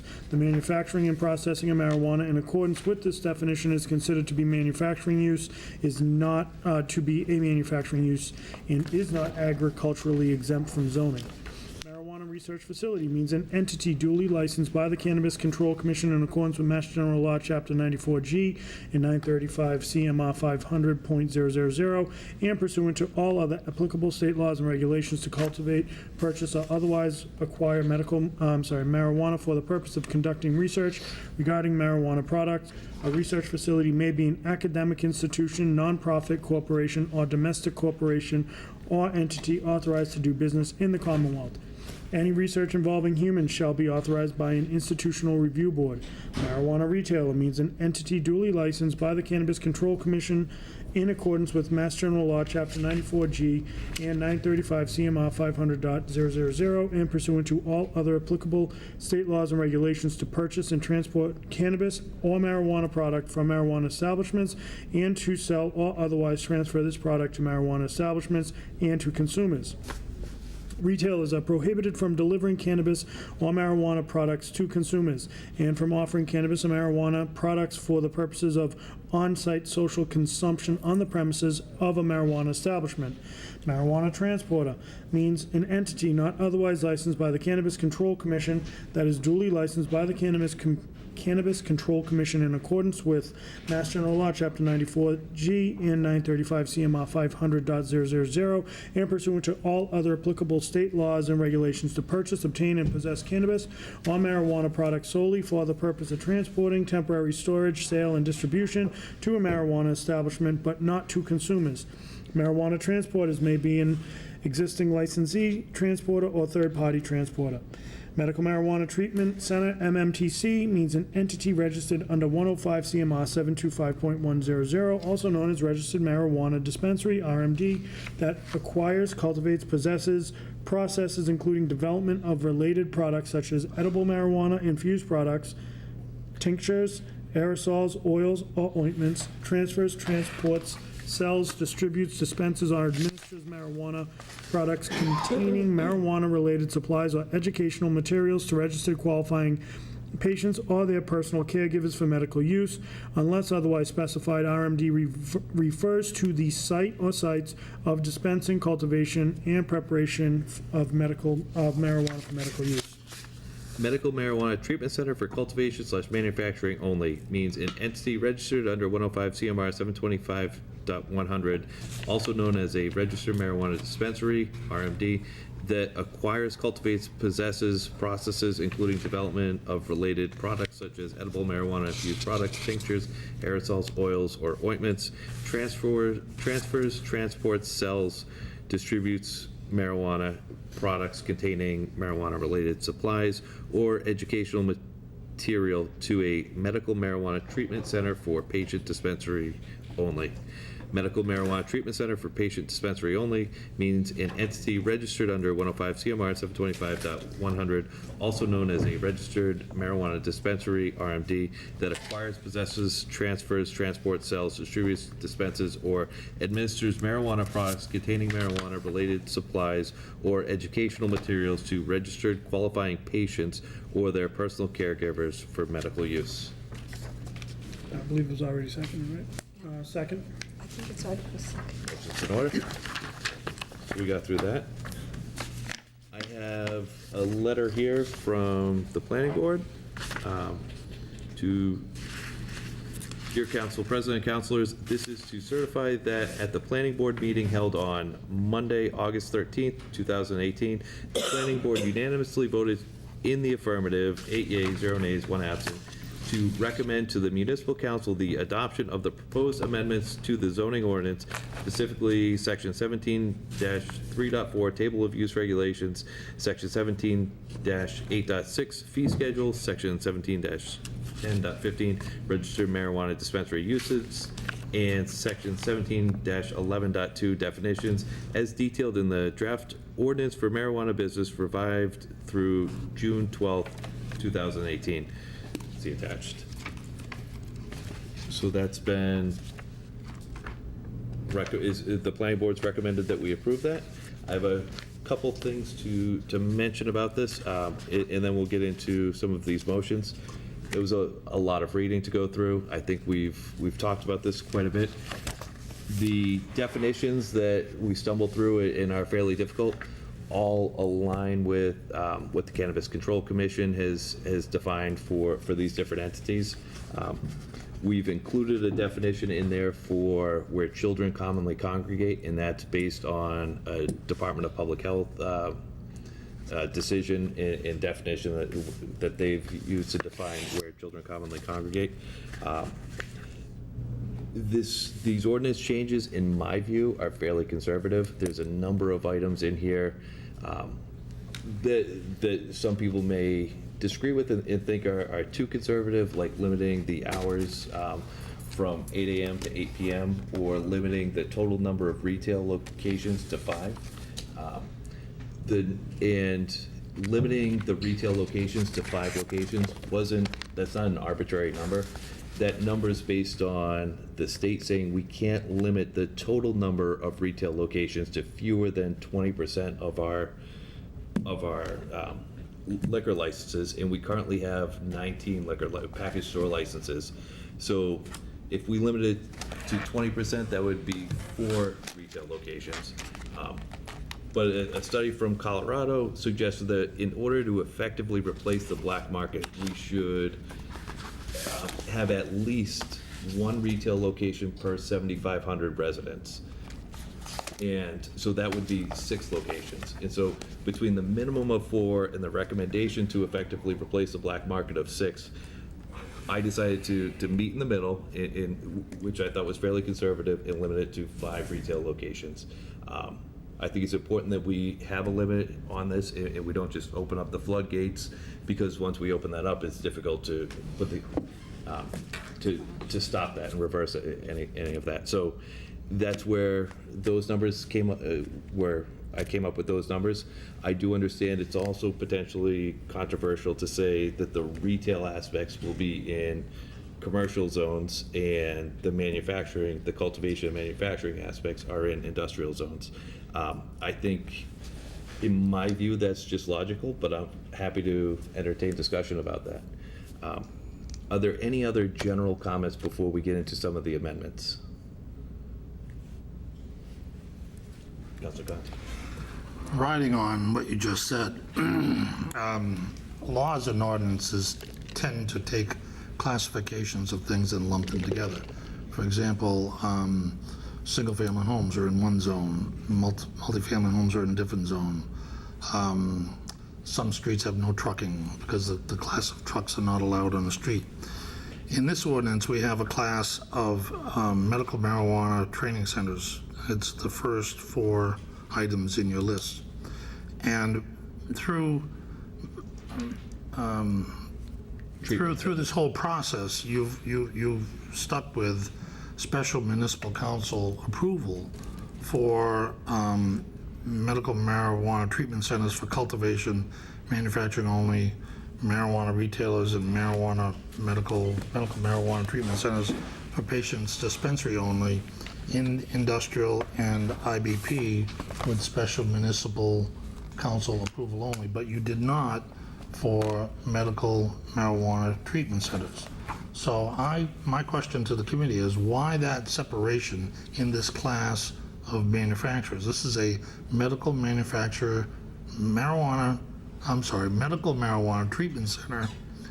One is for patient dispensary only, one's a retailer, one's for cultivation and manufacturing only. But you've isolated the first one, MMC, to not be allowed in industrial or IBP. And I question whether or not that is appropriate where the rest of them have special municipal council. So I guess my question focuses on when do you decide something is not allowed in a zone and something is allowed through special municipal council? Because in my opinion, this honorable body does a fine job of vetting applications. We just saw it 20 minutes ago. And I think that this ordinance, the rest of this ordinance is so tight that you could allow an MMTC, medical marijuana treatment center, in an industrial and an IBP with a special municipal council approval, rather than banning it outright where it's not banned for patient dispensary only, marijuana retailers, and cultivation manufacturing only. So I guess my question to the committee is, why is it banned in those two zones for MMTC and not the others?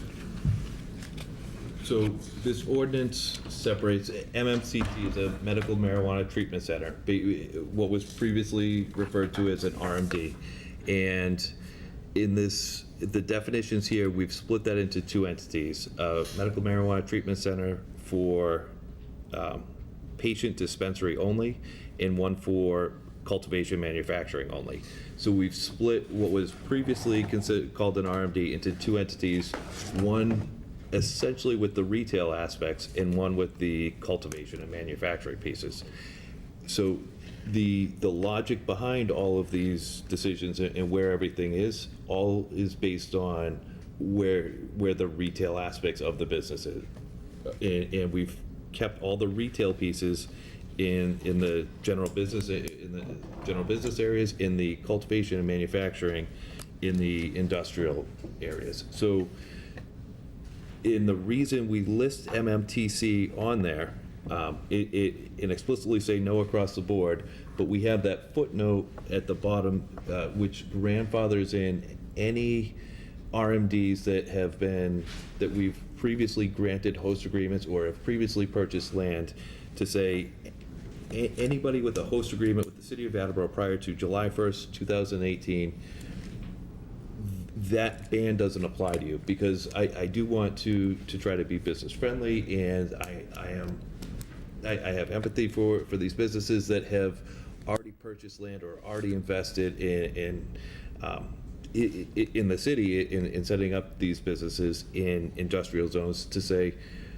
we're not going to prevent you from having the retail aspects in the industrial zone because you're grandfathered in. But moving forward, we're not going to allow the retail pieces in industrial zones where they don't belong. Those zones are designed for industry and manufacturing. So I don't think you answered my question, although your chart's difficult to read. 11E marijuana retailer is not allowed in industrial or IBP, correct? Correct.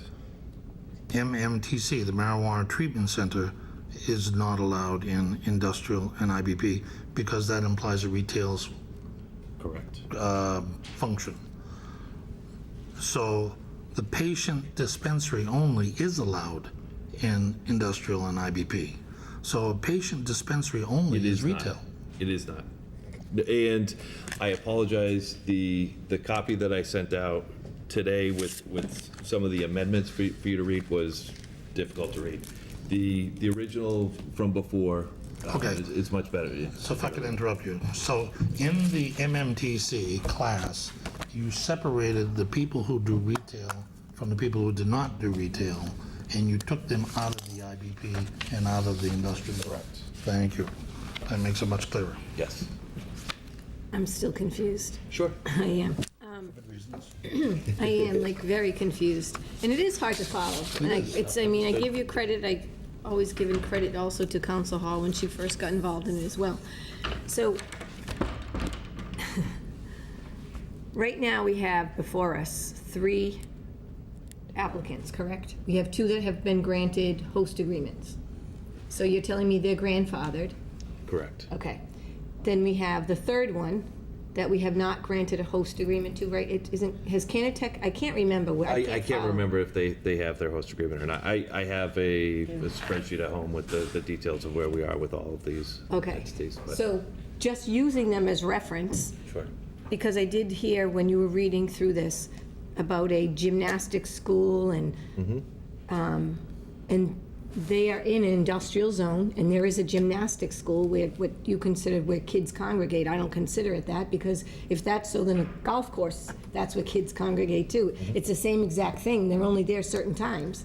You know, they go and play golf after school, the kids do, they have the leagues.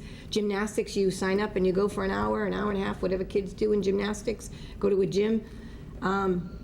So does this, with those applicants, and I can't remember if they have a host agreement or not, so does this affect them?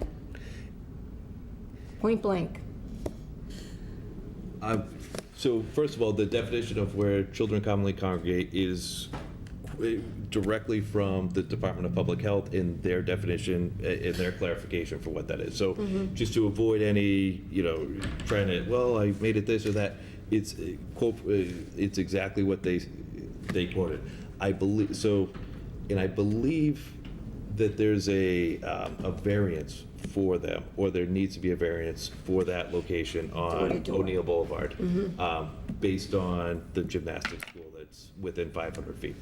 So, so this doesn't change that. It just defines exactly where children commonly congregate are. So we have a little more clarity. So they're asking for, but they're not asking for, I'm gonna get this wrong, a registered, they're asking for a dispensary for patients. Correct. So they're okay right in there, so they're an RMD. Correct.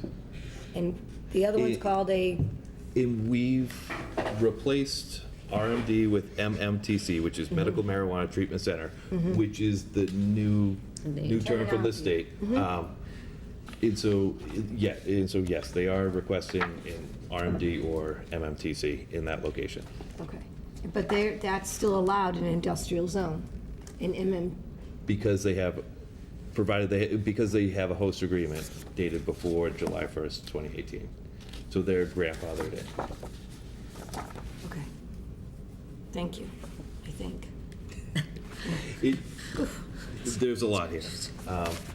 And we'll talk about it again on Thursday. And definitely, if you have other questions, feel free to reach out at any time. Thank you. Councilor Cobb. Through the chair to Councilor Jackson. So I had asked Gary specifically about that particular applicant, and they did go before the zoning. They utilized, they understood what was coming down the pike and utilized the proposed ordinance as a guideline, and they did grant them the variance to be at that location, according to what was being proposed in the new ordinance that we're creating. Okay, thank you. So I'm going to move forward with a couple amendments. So the first one is I move to amend and delete the words by the municipal council from section E.1 and B.2 in the second. Second. Motion's in order. The reason why is the ordinance is written in such a way that the special permit granting authority can be changed by simply changing the use regulations. And so this was just 2 locations where I had forgotten to remove by the municipal council. The intent is potentially down the road, once we've gone through the process a few times, at our discretion, we can move this out from a special permit, SMC, Special Permit Municipal Council, to a different special permit granting authority. So, any other comments on that? All in favor? Aye. Aye. All opposed? Any opposed? Motion passes. All right, second one, I move to amend and delete paragraph 3.f. The paragraph reads, evidence that the applicant has insurance in full force and effect that complies with the greater of the requirements of the following, ...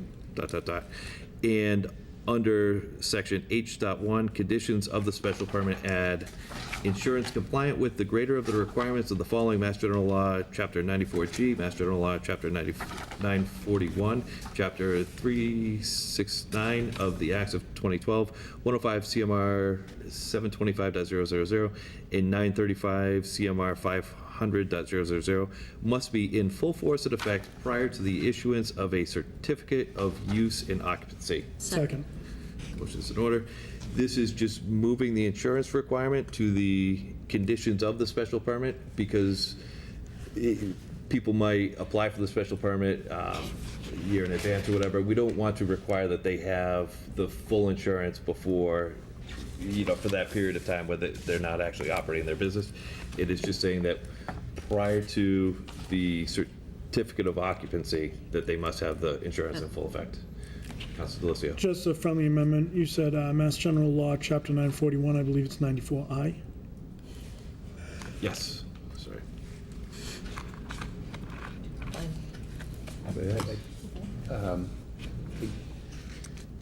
Was this one of the recommended changes that Attorney Jacoby spoke of when It he is. was here? Okay. It is. Are there others as you go through? Would you just identify if that was, because I will. I circled and wrote on this one, so I just want to. Yes, So okay. that we've hit those. Thank you. Any other comments on this? All in favor? Aye. Aye. Motion passes. Next one, I move to delete paragraph F.3, which reads, the marijuana business must demonstrate that it will meet all the permitting requirements of all applicable agencies within the Commonwealth of Massachusetts and will be in compliance with all applicable state laws and regulations. And then under section H.1.E, delete the words and demonstrate compliance with the conditions of the special permit. And then under section H.1, add the building inspector may enter any marijuana business during regular business hours to determine whether the business remains in compliance with the conditions of its special permit. Second. Motion's in order. So the original text was fairly vague. It was incredibly difficult to comply with. It was basically suggesting that they would have to essentially resubmit all of their paperwork every year and demonstrate that their SOPs and everything are still in compliance. This is covered under the section H anyway, for the most part, but then we also add that the building inspector should be able to go in and inspect during regular business hours at any time. So that's what that change is. Any comments? And this was one that Gary and I had talked through and worked out. All in favor? Aye. Aye. Motion passes. And then under paragraph H.1b, change from 1 year to 18 months, the new paragraph reads, I move to, under paragraph H.1b, change from 1 year to 18 months, the new paragraph reads, the special permit shall lapse after 18 months, which shall not include such time required to pursue or await the determination of an appeal from the grant thereof, if a substantial use thereof has not sooner commenced, provided, however, that the special permit granting authority may extend the time period for good cause shown for a period of not more than 18 additional months. Second. Motion's in order. This is another one requested by Attorney Jacoby, and where the process moves fairly slow right now, this is just saying, instead of 1 year and then your special permit goes away, we extend that out to 18 months with an additional, if we decide to grant it an extension for 18 months, we can do that. It's usual business. I don't know if there's a need to extend it to 18 months, especially if the special permit granting authority has the ability, as it's written, to extend it. I don't know if there's a need to necessarily extend it to 18 months. Okay. That's fair. It's kind of like, Councilor Reynolds? but it's kind of like a protective measure, isn't it, to have it in there, or no? I mean, I think that it's better to have it, do you think, Jay, than not? To have keep it at all? 1 year? To keep it, yeah. No? I think it's six of one, half dozen, if I may. You know, I think it's six of one, half dozen of Superfluous. another. It's where the superfluous. Yeah, the language is in there that the special permit granting authority can extend it as is. So if there's a need, and I understand when this first started, it was moving slower, but it's picking up a lot of momentum as we're going along, and I don't think it's moving quite as slow as it has been. I'm good either way. And I don't feel strongly either way. I want to try to be as business friendly as we can, and I understand that these businesses are investing a significant amount of money into this process, and it takes a lot of time with the state and with the city, and then to build and do all of that. So if Attorney Jacoby asked to make it 18 months, I didn't have any significant objection to that. I'm open to hearing discussion otherwise. Councilor Cooper? So, to me, it's not, the 18 months is granting the time for the build-out, right? So, maybe it's, 1 year from granting of the certificate of occupancy that the permit expire. I don't know how to word it, but I think just blanketing 18 months doesn't feel right to me if all other special permits, well, not all other, but some other have timelines around them that we've granted already. Would this change the ones that we've granted? So would they have 18 months, or would they have, because they're building, they've submitted now? In my view, yes. Okay. But we could grant up to a year if they came before, I don't mean to interrupt you, but if they came before us and said, look, you granted my special permit 9 months ago, and I had to go to DPH, and I had to get a this, and I had to do a that, and I had to blah, blah, blah, and I had to do all of these things before I could even start the construction. I haven't even started construction. Right now, we could, what this says, we could give them an additional year based on their sort of build-out timeline, right? Correct. And if we change that, they'd have 18 months, and they'd be able to be granted an additional 18 months. That's correct. Okay. From when this special permit is granted. Okay. Councilor Hall? No, I'm saying that I think if there's individuals out here in our community that feel strongly and represent businesses on a consistent basis, and their recommendation is to make this more business friendly, I would say that I think that I would be inclined to accommodate that individual. Any other comments? All in favor? Aye. All opposed? Aye. Motion passes. So those are the amendments that I had. Does anybody have anything else? So following on Councilor Hall's comments, that this ordinance is going to go through the committee tonight. We're going to vote on it next Thursday night. The council has the ability to change the ordinance at any time they want. I believe in 5 years, 10 years, or 15 years, we will be changing what I was talking about for the MMTC, allowing retail sales in an industrial park, because I go into industrial parks every day, and I go into industrial parks and they have showrooms, and they're taking orders, and they're selling right out of the building. Now, marijuana is different. There's a lot of sensitivity about marijuana, and there's a lot of, you can go into Quality Beverages in Taunton and sample beers. Hello, it's Martinetti has 3 bars in the distribution company. So it's, an industrial park is not just an industrial park anymore, it's also sales. What a fun job you have. Yeah, it's a fun job I have. So I'm not going to make a recommendation that we amend this ordinance at this time, because I want to get this ordinance out the door, but I can see a future counselor making a motion to amend the marijuana ordinance to do what you were just talking about, or what I was talking about, to reshape it as the culture changes, as the society changes. So with that, I'm comfortable with this, and that concludes my comments. Thank you, and I couldn't agree more, and I assume there are flaws in this. That we will, when we start to go through the process, much like we did in the past with the location issues, and we had to clean that up a little bit.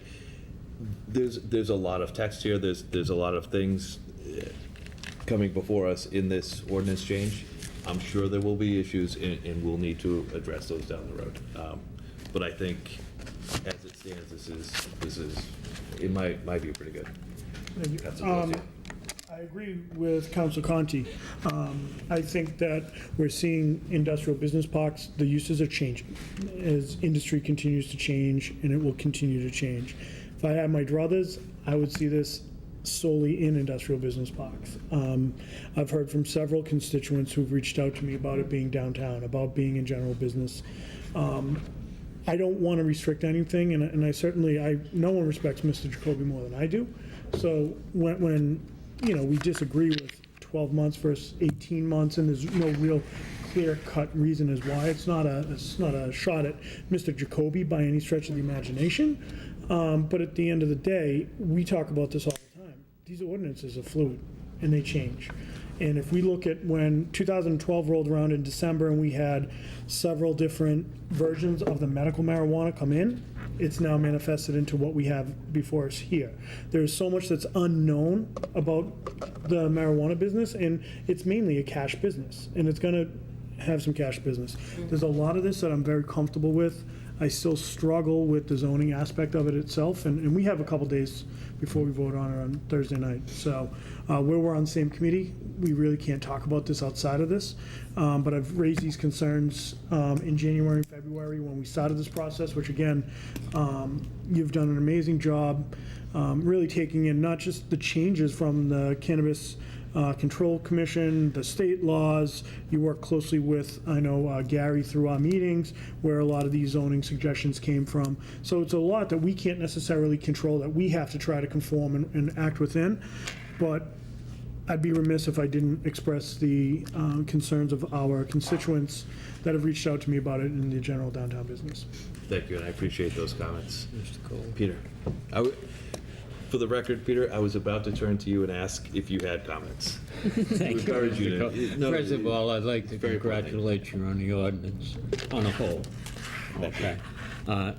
You know my opinion as far as recreational marijuana is concerned. I have been, probably more than Jay, because I'm a lot older than Jay, just a couple of years. My constituents, that I consider my people, are really against this being put in general business areas, the sale of marijuana. I think it's detrimental to people around it. We've heard from our chief of police that doesn't want it there. His opinion, right? It should be in industrial with the others, so it can be much easier to enforce, to watch. One in South Attleboro, one in the center of Attleboro, one in Briggs Corner, whatever, is there spread out. It's a cash business. It's going to create a lot of watching. I don't agree with that. I'm personally against recreational marijuana, period. But I think that if the will of the people, and this is the way it's going to go, and I think you've done a great job with this. I'm glad I wasn't involved in it. But I think that's a flaw, as far as where they can be. I know the 4 and the 5, that's mandatory, more or less, and you've come to a compromise. I personally don't think it belongs in the general business area. I think it's going to create problems. Your older people in town, and I'm one of them, don't think it belongs in a residential area because I don't think it can be policed properly. So that's my objection, and basically the only objection I can come up with in this ordinance is we're voting to allow it. Most of what I understand is your medical marijuana facilities are gonna go retail, and they're gonna have first shot at it. So if you're gonna, they're gonna get first shot at it, the ones in the industrial area that we've already approved, they're gonna be, how many we approved? 3? There's only one special permit that's been granted so far. We have 3 in the pipeline? I believe there's 3 additional ones in the pipeline. That are gonna be grandfathered? Correct. Okay, so. Don't quote me on that number. All right. Yeah. Relatively speaking, I think that's pretty cut and dry. So those 3, they're gonna be in industrial areas for now. If you don't put it in, I believe those people are gonna apply for one downtown. You're gonna have 2 locations. So I personally, and the people I represent, do not want it in business areas. Thank you. When it comes to a vote, if I vote against this ordinance, that's my main concern. And I will not be offended by that whatsoever. And more than that, I've tried to always keep you and the 46% of residents that voted no for this in mind as I develop this. I very much try to write it in a conservative manner. I appreciate that, Todd. You did a great job. Thank you. I'm a believer now, after this has been approved, 46% against, right? And 54% for. I'm a true believer. If it went right out to a vote today, people far more understand this. I don't know if it passed. I don't think it would pass. I think it would flip. My own opinion. Okay. And that's strictly my own opinion. Thank you. I appreciate that. Councilor Holmes. Council Blair brings up an interesting point, though. I was just thinking, so we really do need to know how many host agreements we have, because if we're only allowing 5, and we already have 1 that we've approved, and there's three that are, then this whole ordinance would be for maybe 1 other. 2. Well, I know 1 in the pipeline is for cultivation only. Oh, okay. So that's, I'll need to get those details, and I'll have those for the full council on Thursday. All right, thank you. That concludes my comments. Any other comments? Just thank you. Of course. Nice job. All right, so we're voting on the ordinance itself to vote it out of committee.